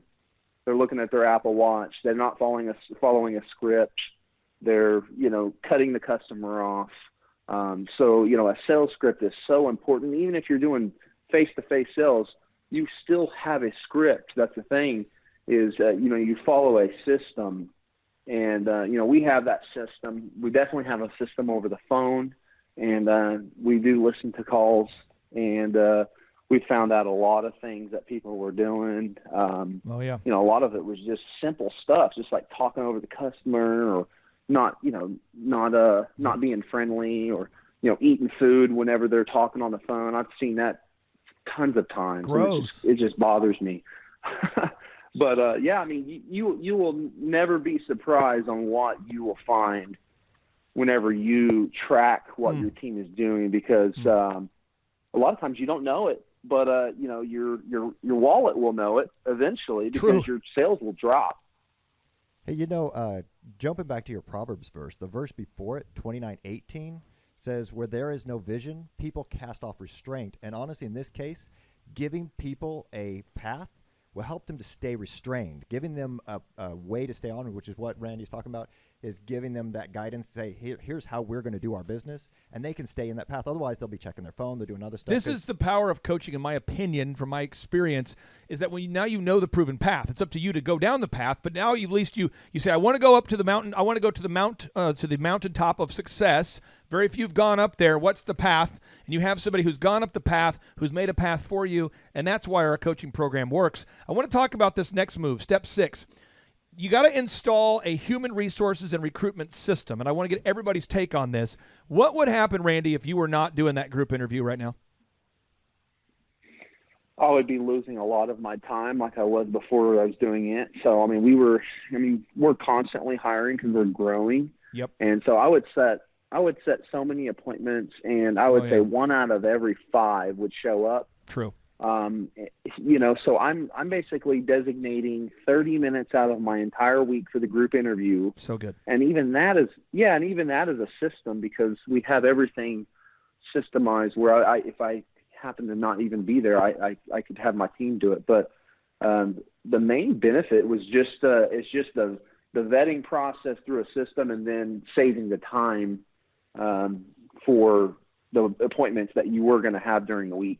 Steve, you used to read resumes. You used to do one-on-one interviews. You used to lose hours and hours a week scheduling one-on-one interviews with people that didn't show up. From your estimation, how many hours per week has the group interview process saved you? Well, the thing that I did before is I would only interview at certain times. So that saved me, a lot of time because, if you end up hiring a person a month or every couple months, you spend, I think any business owner's done this. You have an interview because you're hiring a receptionist. So you sit in your conference room for 9 hours and, 60% of the people don't even show up and 40% of the ones that did were late or they're weirdos or whatever. So Right. it's just, for me, and I tell people this about the group interview process, just gives us peace of mind. I just know that if this person who's in our call center who sucks or is great and then suddenly sucks, I have multiple people that are available in 2 days that are going to be coming to the group interview, and then I don't have to worry about it. And then I can take 1 hour of my time and spend it, getting rid of the jackassery because, half the people that say they're going to be there, or probably a larger percentage than half, don't even show up. And then there's a certain percentage of them that show up late. And then there's some that show. What's that? What do you do to the late people? I tell them I used to just tell them to kick rocks, come back next week and figure it out. But I just let them come in and sit down, and then I just don't hire them because, why would I? You can't even. I'm getting your best right now. You want a job, so I'm getting your best. And if your best is 10 minutes late, then there's too many people out there that can at least get there on time that I can hire, and I don't need to immediately start having attendance issues with somebody before they even start. So, Amen. Breck, what would happen if you stopped group interviewing consistently? Well, yeah, the last time that we did a ad campaign for a particular position, there were 250 applicants. Dude, that'd be 250 hours. Yeah, if I'm going to try to interview those people, which was the old system that we did, even if we read through all the resumes, the hours of slaving over that, which, again, we've talked about is, mostly fiction. Right. 80% of people are According lying. to Inc. magazine, 85% of people lie on resumes, yes. Yeah, so, even the waste of time reading the resumes and then narrowing that down to, say, even a fourth of them, we're still wasting a ton of time trying to find one position out of this haystack. Whereas, we've implemented the group interviews. We got 250 invitations for the group interview sent out. From those, the respondents and those who showed up on time, those who were prepared, we got it narrowed down to a very short list. And then the last position I actually had to fill, it didn't come from an immediate interview. It was from someone from a previous group interview, and they were just on my short list. So I was ready to, I knew I liked them. We just didn't have a position at the time. I was ready to hire them on the spot. We had a lady at the conference a few months ago who wanted to debate with me during lunch. She was saying, well, I just think it's unethical to not read all the resumes. And I go, so you actually read all the resumes per week, 50 of them? And she says, well, I skim them. Well, that's unethical to skim. What in the world? Let's just. It's also unethical to lie on your resume. Right. The restraint that you show sometimes is amazing to me because that's why I would be in jail. I would just slap literally the crap out of some of the people. That's why we only take on 160 people. I'm telling you what, I heard T.D. Jakes one time talk about why he doesn't do one-on-one marriage counseling. He says, because if I keep doing one-on-one marriage counseling, I'm going to need marriage counseling. He's like, you guys are making me crazy. There's only so much. I love working with guys like Randy with PMH OKC because he's a diligent doer. The final two steps I want to cover today is the quality control loop. You've got to install the quality control loop. You've got to have a follow-up process to make sure people are happy, which, by the way, is how you get reviews. Randy, there's a lot of contractors who are not you who I've said, hey, what we got to do is get reviews. And they go, oh, I don't want to call my former customers. And I say, well, why? Well, just, some of them aren't that happy. Randy, talk about this. Why do you like calling your previous customers to ask for reviews? Well, when you do a good job and you have happy customers, it's a lot easier. I will tell you that. But, I think that there's a lot of people that, really have that hesitation. But I think when you get down to doing it, it's not as near as bad as you think it is. A lot of people will brag on your stuff, and we've gotten actually return business from it. They're like, oh yeah, I've been meaning to call you, and we're going to have this, or I'll even ask for referrals while I'm on the phone with them. But I think it's just a fear that most people have that you just have to kind of get past. There's really not a ton I could say other than just do it, You just got to do it. Now, step 8, Nathan, I want to get your take on this, and Breck, I want to get yours as well. Steve, I do not want to get your take on this. No, I'm just kidding. But I want to get your guys' your take on this, and I want to get Randy's take on this. Pricing yourself for profitability. I have found that the most diligent clients I've ever worked with all, at some level, have a problem with pricing themselves high enough to be successful. Meaning the kind of person who's usually very diligent, committed, honest, and focused, that person usually tends to undercharge for their services. Usually.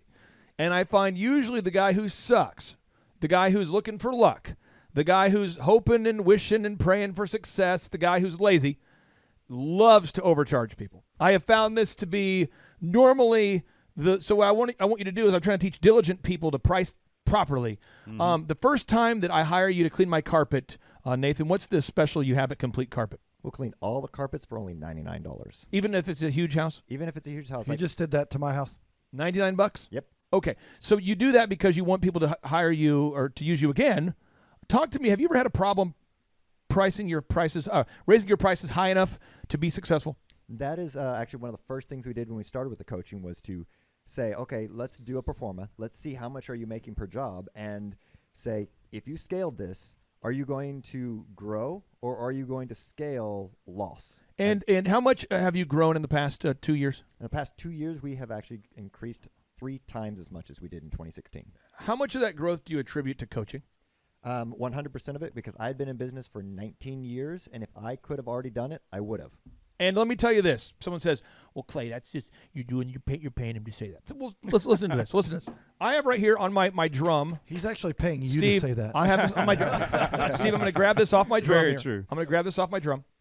This is a letter that just came in. And I'd like for you to read it. By the way, I have a drum. Okay. I have a drum next to my desk here that survived the flood. All right, Steve, ready? Read it. Here we go. Get ready to read it. Read it. All right. This is from Michael Levine Media. Yes. Dear Brother Clay, greetings. Once again, I want to thank you sincerely for the privilege of speaking to your Thrivetime live annual convention in Tulsa.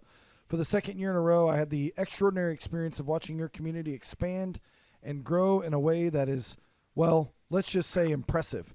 You have taught me much in our several years of friendship, Clay, and I truly consider you an American hero for what you're doing in turning the tide away from the entitlement mentality strangling our rapidly decaying nation. I'm happy to come back to Tulsa at your invitation, but wanted to thank you sincerely for your courtesy and generosity. It is one of the highlights of the year. I look forward to speaking with you soon. Warmly, Michael Levine. And it has his phone number on here. I'm going to write it down. Now, real quick, I want to make sure the Yeah, listeners read it are getting this idea real quick.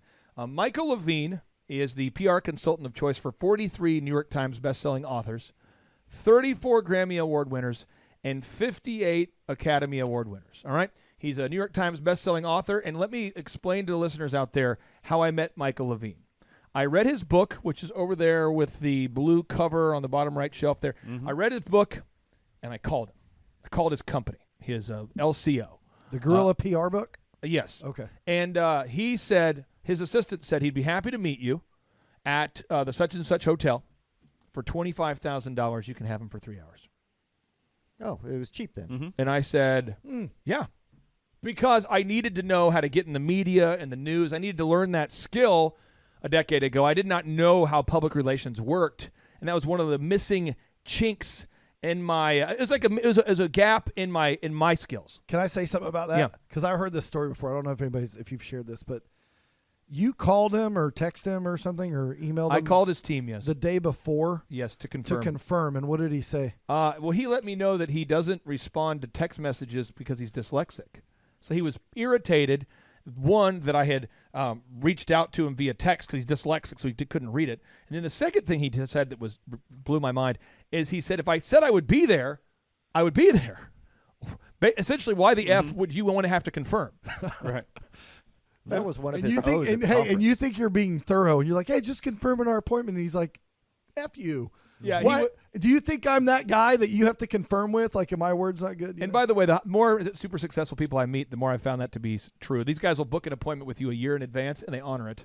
But again, I say this: I had to pay him $25,000 to be coached in PR for 3 hours. I've hired BruceClay.com for $8,000 a month for many, many months to learn how search engines work. And They didn't actually code the sites. They didn't build the sites. The guy who wrote Search Engine for Dummies, Bruce Clay, by the way, go to bruceclay.com, and for $8,000 a month, you too can have a good time.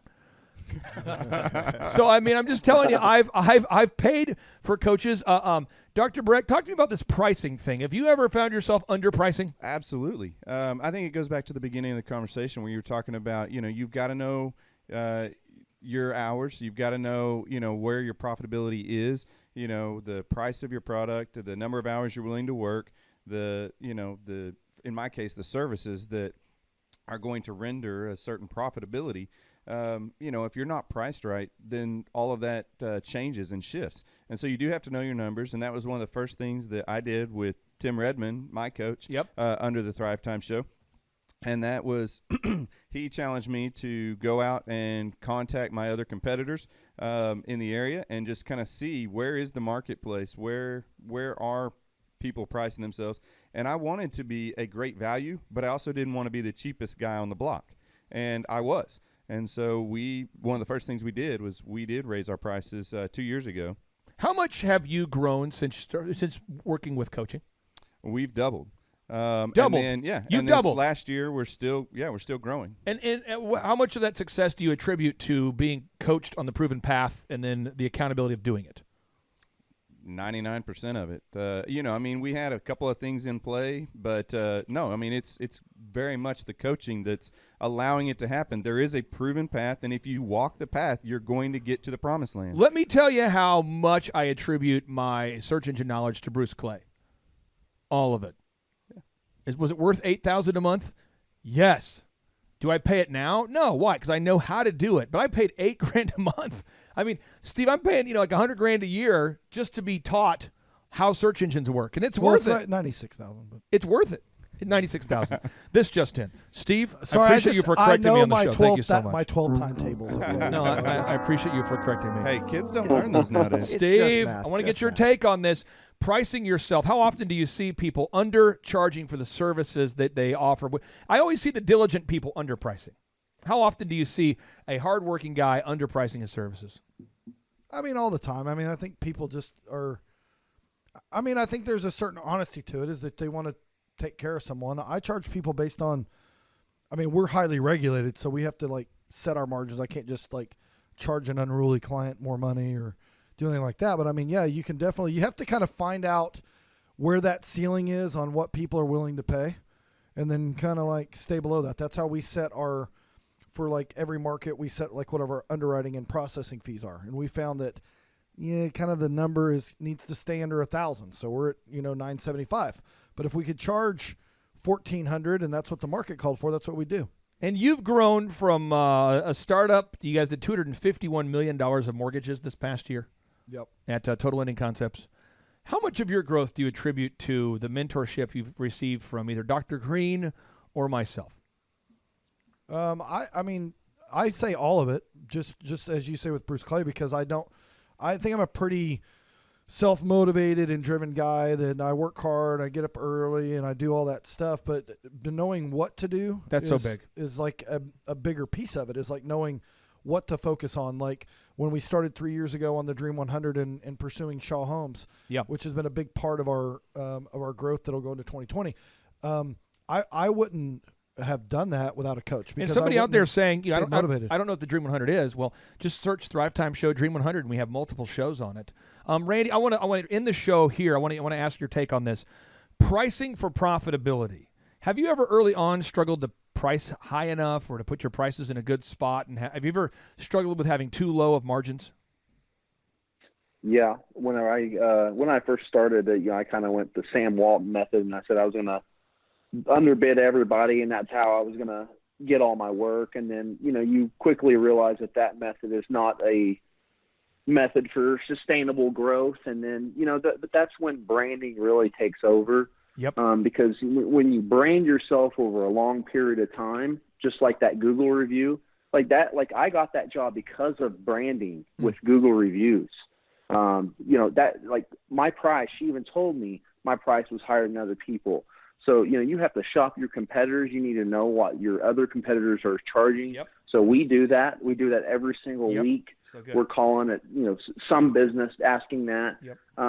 But, you also just have to track it because, before I started tracking profit, my profit was a lot lower than I actually thought it was. You felt like there was just a hole in the business.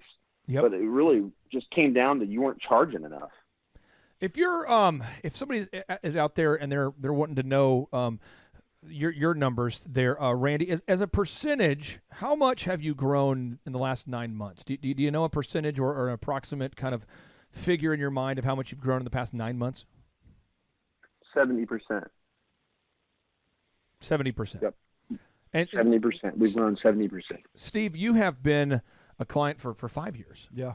Nathan, you've been a client now for how long? 2 years, yes. 2 years. And Breck, you've been worked with Tim almost about 3 years, probably. No, 2 years. 2 years. Okay, Yep. 2 years. And I would just encourage you out there, if you are stuck and you don't know what to do, I'm going to give you 3. I'll give you 5 action steps you can take today. 1, you can implement everything you've heard on today's show. All right. 2, you could book a ticket to a conference. You could book a ticket right now. Go to thrivetimeshow.com. Book your tickets to the highest rated and most reviewed business workshops. Do that. It will change your life. 3, you could reach out and apply for one-on-one coaching, see if that's a move. 4, we have the online school available for $19 a month. You can learn all this via video. There's so many options you can take. Or move 5. This is the move I'm probably the most passionate about. You can go to PMH OKC right now, and you could buy yourself a cedar TV, outdoor TV enclosure, and you could turn on that TV and watch other people be successful. Oh, yeah. And watch their dreams happen. Going to a lot of school, I like the multiple choice options. Yes. But I really like that all of the above minus the cedar cabinet. So I think you should do all of the first 4. I still think you should get a cedar cabinet and watch other people's dreams. No, I mean, I'm serious though. Well, we want people to buy a cedar cabinet, and they're cool to have. And we say you should go to PMH OKC and buy this because this is a great way to relax with your family and watch a football game. No, to watch The Voice. When you're enjoying your success. You have to watch The Voice. I'm going to change it. If you do the first 4 options, other people can buy a cedar cabinet to watch your life. There you go. Or you could go to Complete Carpet right now as move number 6 and pay to have them travel to wherever you're. We have a lot of listeners in Australia, a lot of listeners in Canada. What's the travel fee for you to come up to Canada and clean a carpet? Oh, see, that is such a special process that they're going to have to we can't just blast that out there because otherwise everyone would want it. So call for a quote. Yeah, call for a quote. Breck, if one of our listeners lives in a different state and they want an adjustment, what do you charge for that? Again, you're going to have to call for a quote because I've got to find out the licensure in that state. But there are some new laws with like sports teams. Yeah. So, if we're affiliated with your sports team, then maybe we can do that crossing state lines. Oh. But otherwise, each state has its own licensure. So we have to kind of work that out. Randy, what is your final what kind of encouragement would you have for the listeners out there who have been stuck for 12 years as a chiropractor, or 15 years as a carpet guy, or years as a mortgage person? What advice would you have? Well, I think just the main things that, we've implemented, the group interview, you've got to get started doing that. You've got to start doing Google reviews. You've got to start tracking your numbers. And, like you said, you measure what you treasure. And if you don't know where you are, you don't know where you're going. And then I would reach out for coaching. I mean, it doesn't matter who you use. Every business needs a coach. I recommend Clay, but those things have really changed our business. It's there's accountability there with that coaching, and that's why we've hit 70% growth. Hey, Randy, can I ask you a question? When people have to build a pergola or a pool or cedar, I mean, any of that stuff that you're doing in their backyard or construction on their house, or it looks like you guys do a bunch of stuff. Do people ever have to get a loan to pay for that? Do they have to get cash out of their equity of their house, or they have to borrow money? I hear some networking occurring here. To do that? Yeah, I'd say about half of them. Well, there's a company called Total Lending Concept, so they're actually the highest and most reviewed lender in the state. Isn't that a company that you're in charge of or involved with? Kind of. I found them on Google. They have 610 reviews. If you ever have that, I hear that they work 24/7 too. So maybe you're off on Sundays, but this is good. If you needed a quote or maybe this is someone what needed it's like to be in a refinance. room with entrepreneurs. Or if your guys I like happen to that. track in some mud, then we've got you know. I'll tell you, carpet I'll let cleaning you guys. ready. You guys can talk offline, but seriously, you guys should be referring each other because Randy's expanding to Tulsa, Oklahoma. Woo! And Steve, you do a lot of loans in Tulsa and Oklahoma City, and so there's a little connection for you. I've heard contractors are more Yeah, on send me- time with a good adjustment. Absolutely. Steve, I'll give you Randy's number Send when we me get his off the number, air. Clay. I'll Yeah. do it. I'll do it. And with that, we like to end each and every show with a boom. Steve, are you prepared to end with a boom? Yes. Remember, these mics are hot, They're so hot. be careful. Here we go. 3, 2, 1, Boom.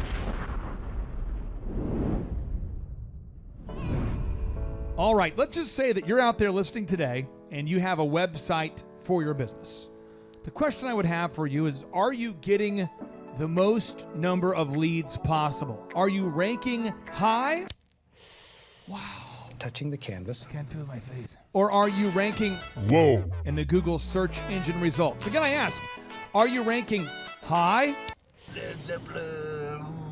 Or are you ranking low on the Google search engine search results? Take a moment today and do a Google search for the keywords that you want to come up top for and see where you are ranking.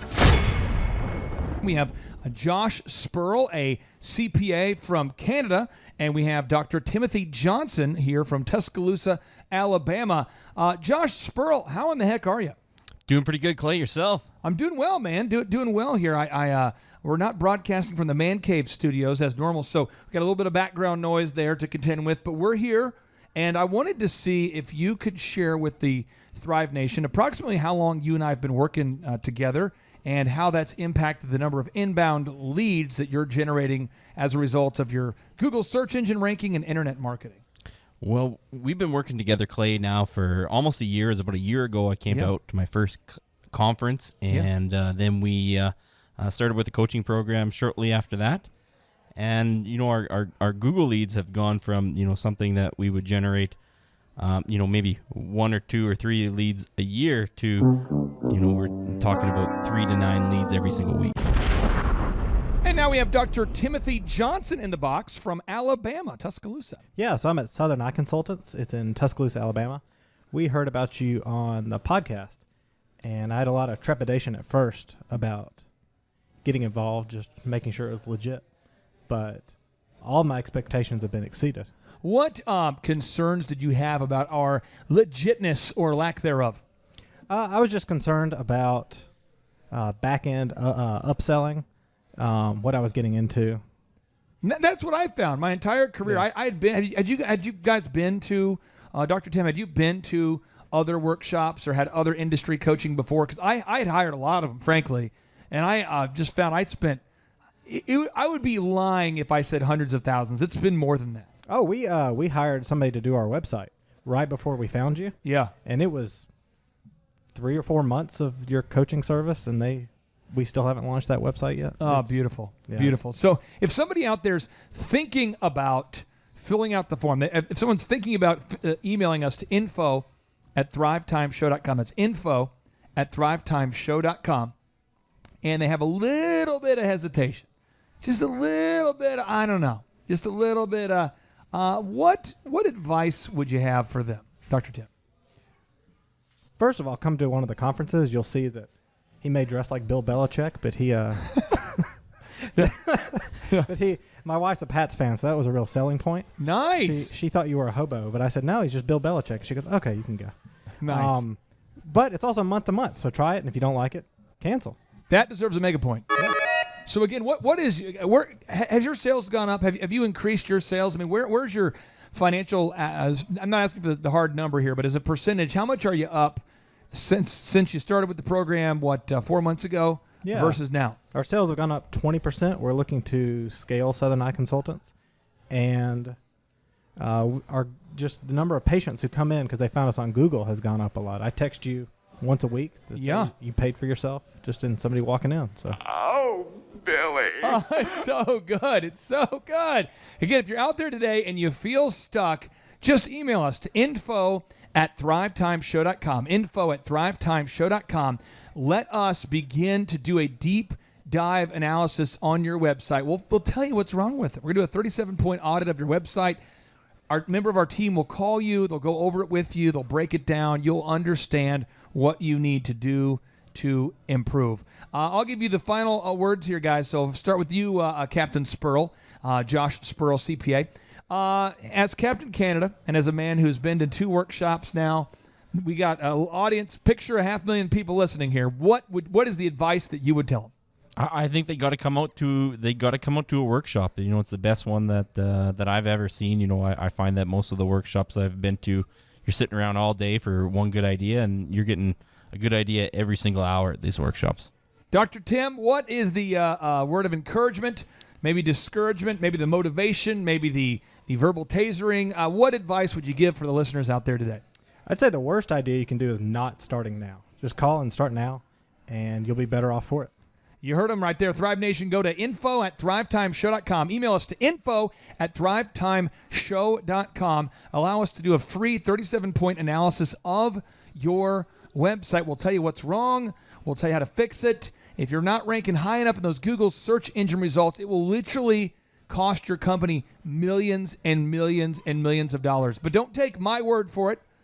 Go to thrivetimeshow.com and click on the testimonials button. And as of the time of this recording, we have over 1,000 video reviews from my clients I've had from 2008 up until now, from conference attendees. You're just an email away from becoming a game-changing success story. Email us today at info@thrivetimeshow.com. And we like to end every show and every shameless testimonial session with a boom. And so now, without any further ado, 3, 2, 1, boom. It's been tremendous. I can't say enough about it.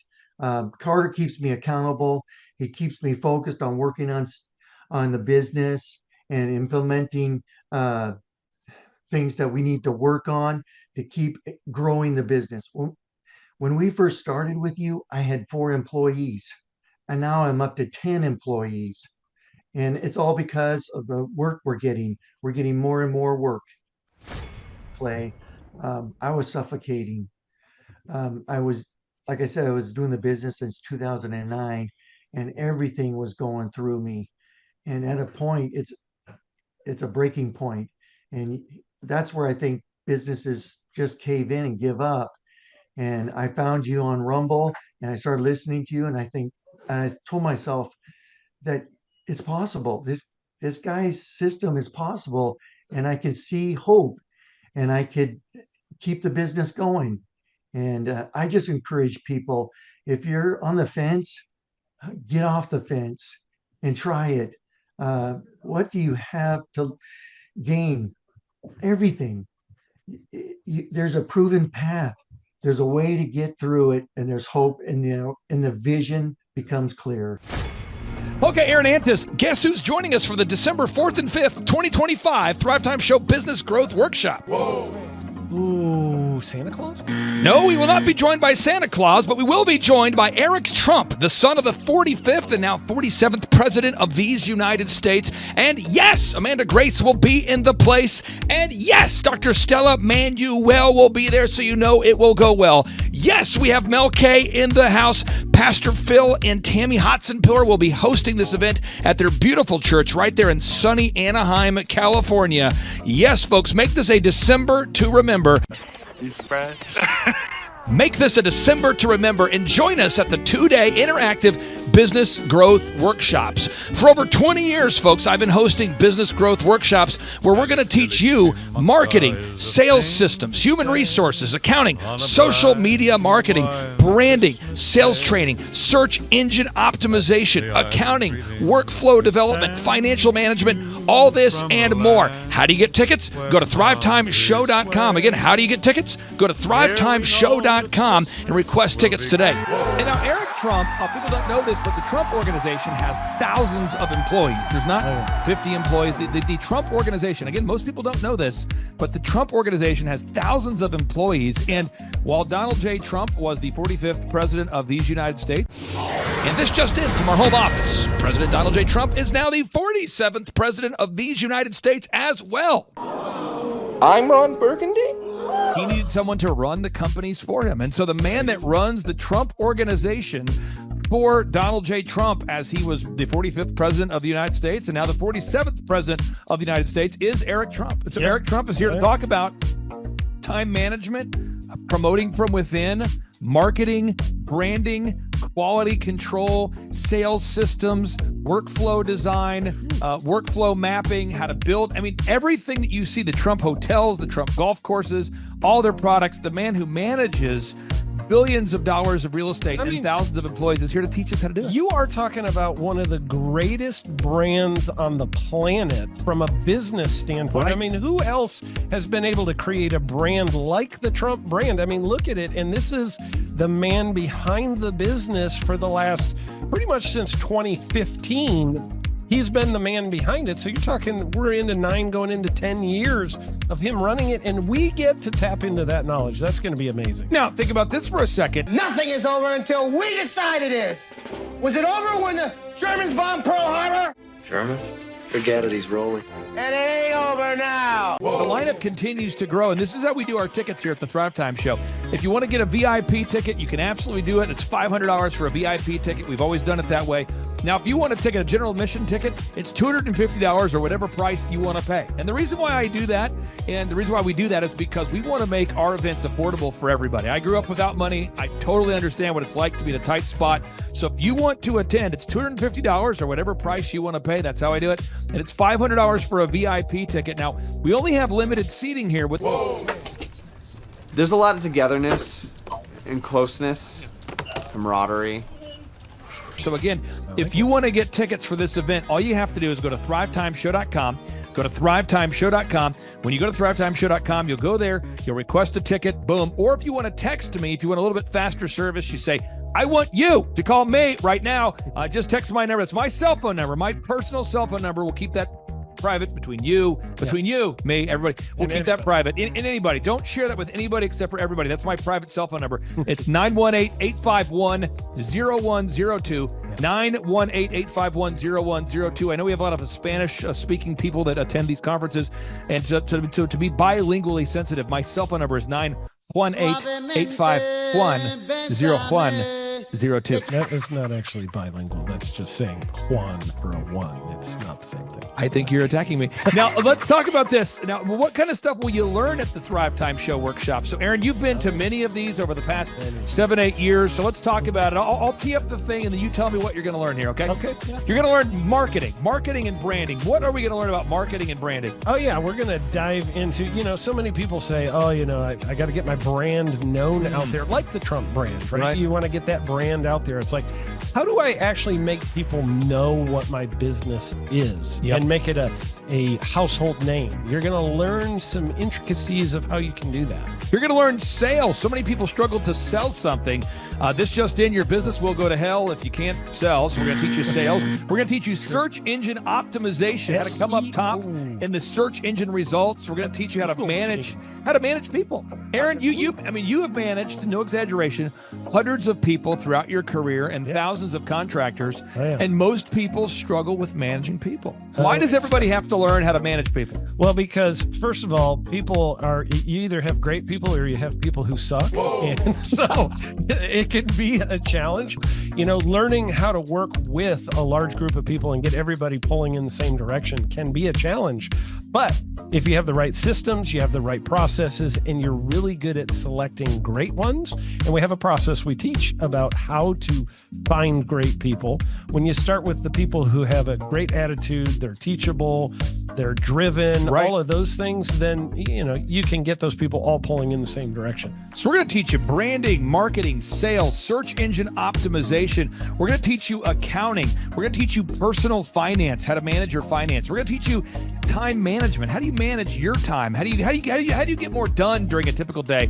How do you build an organization if you're not organized? How do you do organization? How do you build an org chart? Everything that you need to know to start and grow a business will be taught during this 2-day interactive business workshop. Now, let me tell you how the format is set up here. And again, folks, this is a 2-day interactive 15. Think about this, folks. It's 2 days. Each day it starts at 7 a.m. and it goes until 5 p.m. So from 7 a.m. to 5 p.m., 2 days. It's a 2-day interactive workshop. The way we do it is we do a 30-minute teaching session, and then we break for 15 minutes for a question and answer session. So, Aaron, what kind of great stuff happens during that 15-minute question and answer session after every teaching session? I actually think it's the best part about the workshops, because here's what happens. I've been to lots of these things over the years. I've paid many thousands of dollars to go to them.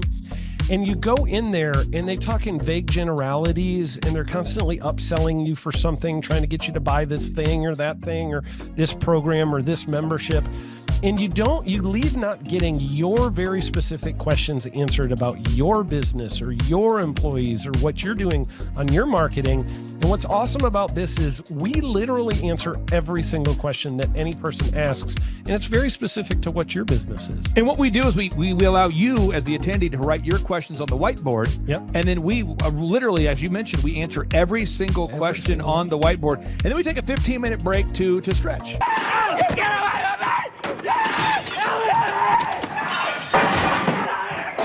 And this is also your opportunity to meet some of the great speakers like Pastor Dave Scarlett. You can meet Mel Kay. You could meet Amanda Grace. You could meet Dr. Stella Emanuel.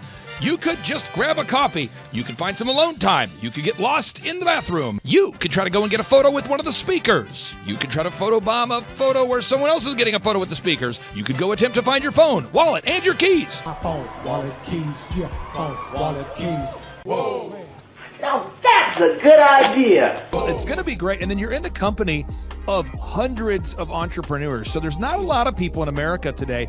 In fact, there's less than 10 million people today, according to U.S. Debt Clock, that identify as being self-employed. So if you have a country with 350 million people, that means you have less than 3% of our population that's even self-employed. Yeah. So you only have 3 out of every 100 people in America that are self-employed to begin with.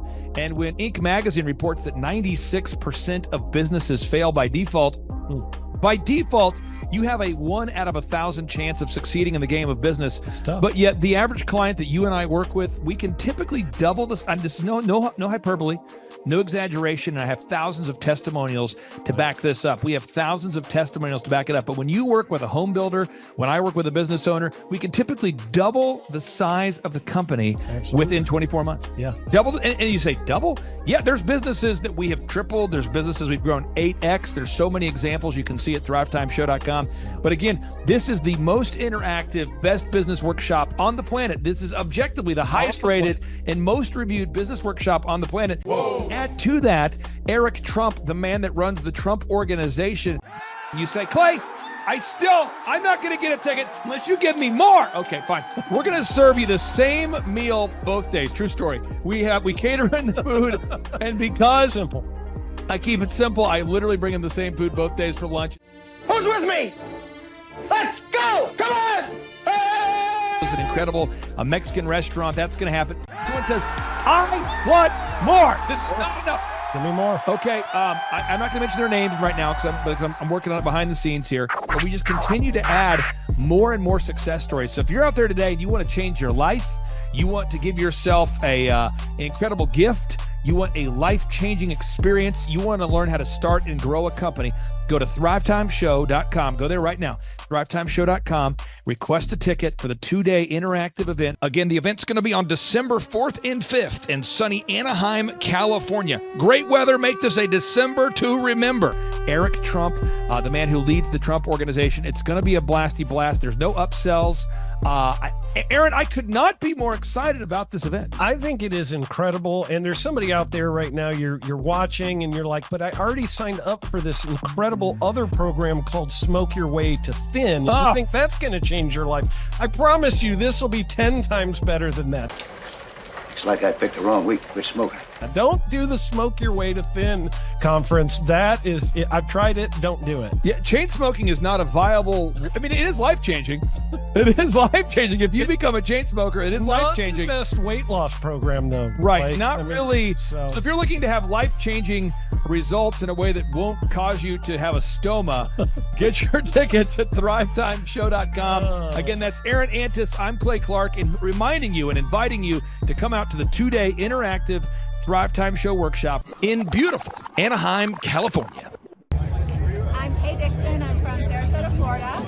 I'm Vince Suzuki, also from Sarasota, Florida. He dragged me here. Yep, was here in 2018, and it changed my business, and I built another business, and now I'm here to do it again with this business. So. Yeah, I'm a brand strategist, and it's been really easy to go to a lot of events like this and just leave really in your head like what to do next. And already there's the strategic, step-by-step, real-life implementation that we can do to our business, and I'm so grateful to be here and very excited that Eric Kemp is here, and that is going to be epic. Hi, my name is Erica, and it has been amazing being here.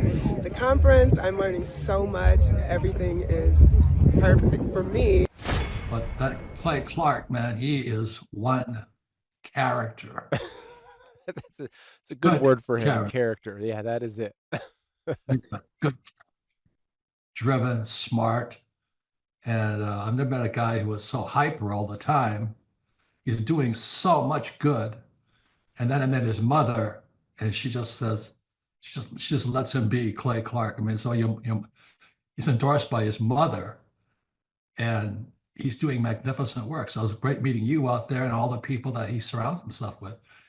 Clay Clark starts his days at 5 o'clock in the morning. Oh, it's incredible. Yeah, he's a machine. He's a machine. Yeah. But I have problems with my company starting at 9 o'clock. Yes, hundreds of people showing up at 5 a.m. in Tulsa, Oklahoma. Man, he's a leader of a leader. He's a fantastic young man. No, he is. And the greatest thing that'll come out of all of it, aside from winning the presidency of the United States, we'll get to that in a second, was an everlasting friendship between Clay and I, because I'm telling you, there's not too many people in the world that have this man's backbone and his tenaciousness and his perseverance. And so, buddy, I love you. And to General Flynn, thank you. You guys are incredible. You guys are incredible warriors. You guys are incredible, incredible warriors. So thank you, my friend. Clay Clark is here somewhere. Where's my buddy Clay? Clay's the greatest. I met his goats today. I met his dogs. I met his chickens. I saw his compound. He's like the greatest guy. I ran from his goats, his chickens, his dogs. So this guy's like the greatest marketer you've ever seen, right? His entire life, Clay Clark, his entire life is marketing. 4,000% from February to February. Now I can better that. Okay, Clay, I don't think you know this. I don't think you know this. I'm pinching myself, and if I cry, forgive me. In the last 2.5 days, we have bettered our entire month of February in the last 2.5 days. So, and the phone's blowing up. Everything's just blowing up. You're right. It is like a rocket ship. So we're pinching ourselves, actually. I learned at the Academy in Kings Point in New York. Acta non verba. Watch what a person does, not what they say. We're going to move into action mode here. So for anybody out there, if you say, I would like to go to Mar-a-Lago. Now, Jackson, you know, this just in, they raided Mar-a-Lago. You know about this? This just in. And so some people say, that wasn't cool. I didn't like that. But, so a lot of people out there, we want to kind of stick it to the New York Times. We want Eric to become the #1 best-selling author in America. And we kind of also want to go to Mar-a-Lago and check it out. We've never been there before. So what we're going to do is, for anybody right now, if you go to Amazon right now and you buy a copy of Eric Trump's book, Under Siege, My Family's Fight to Save Our Nation. So you go to Amazon right now, you buy a copy of the book, and you just text a screenshot of your proof of purchase to my cell phone number, 918-851-0102. So text my number, 918-851-0102. So again, step one, you go here to Amazon.com, you buy a copy of the book, Under Siege, then you just text a screenshot of your purchase, your proof of purchase. You text my number, 918-851-0102. You have a chance to win a dinner at Mar-a-Lago with Eric Trump and myself, and there's more. And by the way, Mar-a-Lago right there, just for your viewers, it's a most exclusive private club in the world. $2 million to get into, just base membership fee. And I promise we're going to make your night absolutely incredible. Clay goes, listen, why don't we do this? Why don't we put it out to all the amazing Reawaken people, all the people who supported us all around the country, all around, at every one of these conferences, who adore your family. We've got to beat the New York Times. The New York Times is going to do everything they can. Even though we're #1 on Amazon right now, we just hit #1 this morning. New York Times is going to do everything they can to keep you from being number one bestseller. You know that. I know that. You know the games that they're willing to play. But Clay goes, why don't we do a couple of things? First of all, love having dinner with Clay. He's the greatest. Second of all, why don't we bring one of the amazing people that I guarantee you I've been in front of at all these events. Why don't we bring a couple to dinner at Mar-a-Lago? And I said, absolutely, consider it done. So I said, they have to text you, Clay. They can't text me because we'll be getting 1,000 of these. But yeah, go buy a book, text Clay, and we'll set up a dinner. I'll make sure you guys have the absolute time of your life. Now, I'm going to pull this up again one more time here, Jackson, because I think sometimes I'm a poor communicator, and I need to work on communicating more effectively. So you go to Amazon. That's step one, okay? Yes. You buy a copy of the book, Pop Quiz. What book? Under Siege. You buy a copy of Under Siege, and then you screenshot a picture of that, and you text my phone number. It's 918-851-0102. And folks, that is my cell phone number. So we'll keep that private between you and me and everybody. And then when you text that to me, you have a chance to win a backstage pass to the actual in-person business workshop. That's a business growth workshop, December 4th and 5th, featuring Eric Trump in Anaheim, California. And you have a chance to win dinner with Eric Trump and myself at Mar-a-Lago. Now, someone says, when does this contest end? Now, Eric, your birthday was hijacked. Okay, so your birthday was hijacked. January 6th is this man's birthday. He now has to switch his birthday because no one wants to talk about his birthday on January 6th anymore. So we're going to run this promotion until November 5th. That's my birthday. So we're gonna, no. So we're going to run it till October 14th. October 14th. Has to be pre-sale. This just in. It has to be between October 14th. That's why we're clarifying. So between now and October 14th. Now, folks, let me just clarify this real quick here. So make sure I'm leaving you with some good clarity here. One, you buy a copy of Under Siege on Amazon. That's the step one. Yep. Step two, you text a screenshot of that purchase to my cell phone number, 918-851-0102. Three, you have to do that before October 14th. Before October 14th, this just in. It has to be before October 14th. And you have a chance to win a backstage pass to the upcoming business workshop. You have a chance to have dinner with Eric Trump at Mar-a-Lago. And I want to tell you some benefits of buying the book. One, I've read the book. It's incredible. If you're a father out there and you want to learn about mentoring your kids, it's a great book. If you want to learn about American history, it's a great book. If you want to make America great again, it is a great book. It's a book you got to have. Now here is just a quick editor's note. You do not have to buy a copy of Eric Trump's book, Under Siege, to be entered into the drawing. Whoa. Just text the number. All you have to do is just text the number, 918-851-0102, and you will be entered into the drawing for a chance to win a copy of Eric Trump's book, Under Siege, and a once-in-a-lifetime opportunity to hang out with Eric Trump and Clay Clark at Mar-a-Lago and to win a backstage pass at the upcoming ThriveTimeShow.com 2-day interactive business workshop. Again, you do not have to buy a copy of the book to be entered into the drawing, but it would be great if you'd buy a copy of the book because that would make sense. However, that is all, and now back to the interview. Also, Eric, a final question here for you. You are donating a portion of the proceeds to support Charlie Kirk in his continued mission there. Could you tell us about that briefly there, and then we'll let you get back to what you're doing today, sir? Yeah, well, I was on with Benny Johnson. Benny Johnson was a great friend of Charlie Kirk's, as you know, and you know Benny, and Benny's a very good friend of mine. And, Kash Patel is a very good friend of mine and was a very good friend of Charlie's. I mean, you watch everybody that's up on that stage every single day as they got to the bottom of exactly what happened, and they brought justice to what happened, or are trying to bring justice to what happened. And it's kind of unthinkable, but St. Jude, and I talk a lot about St. Jude in this book because that's been, fighting pediatric cancer has always been a cornerstone of my life. But Charlie truly was the epitome of being under siege, not only in the movement that he helped create, but obviously in how his life was savagely taken. My book came out 2.5 days before Charlie's assassination.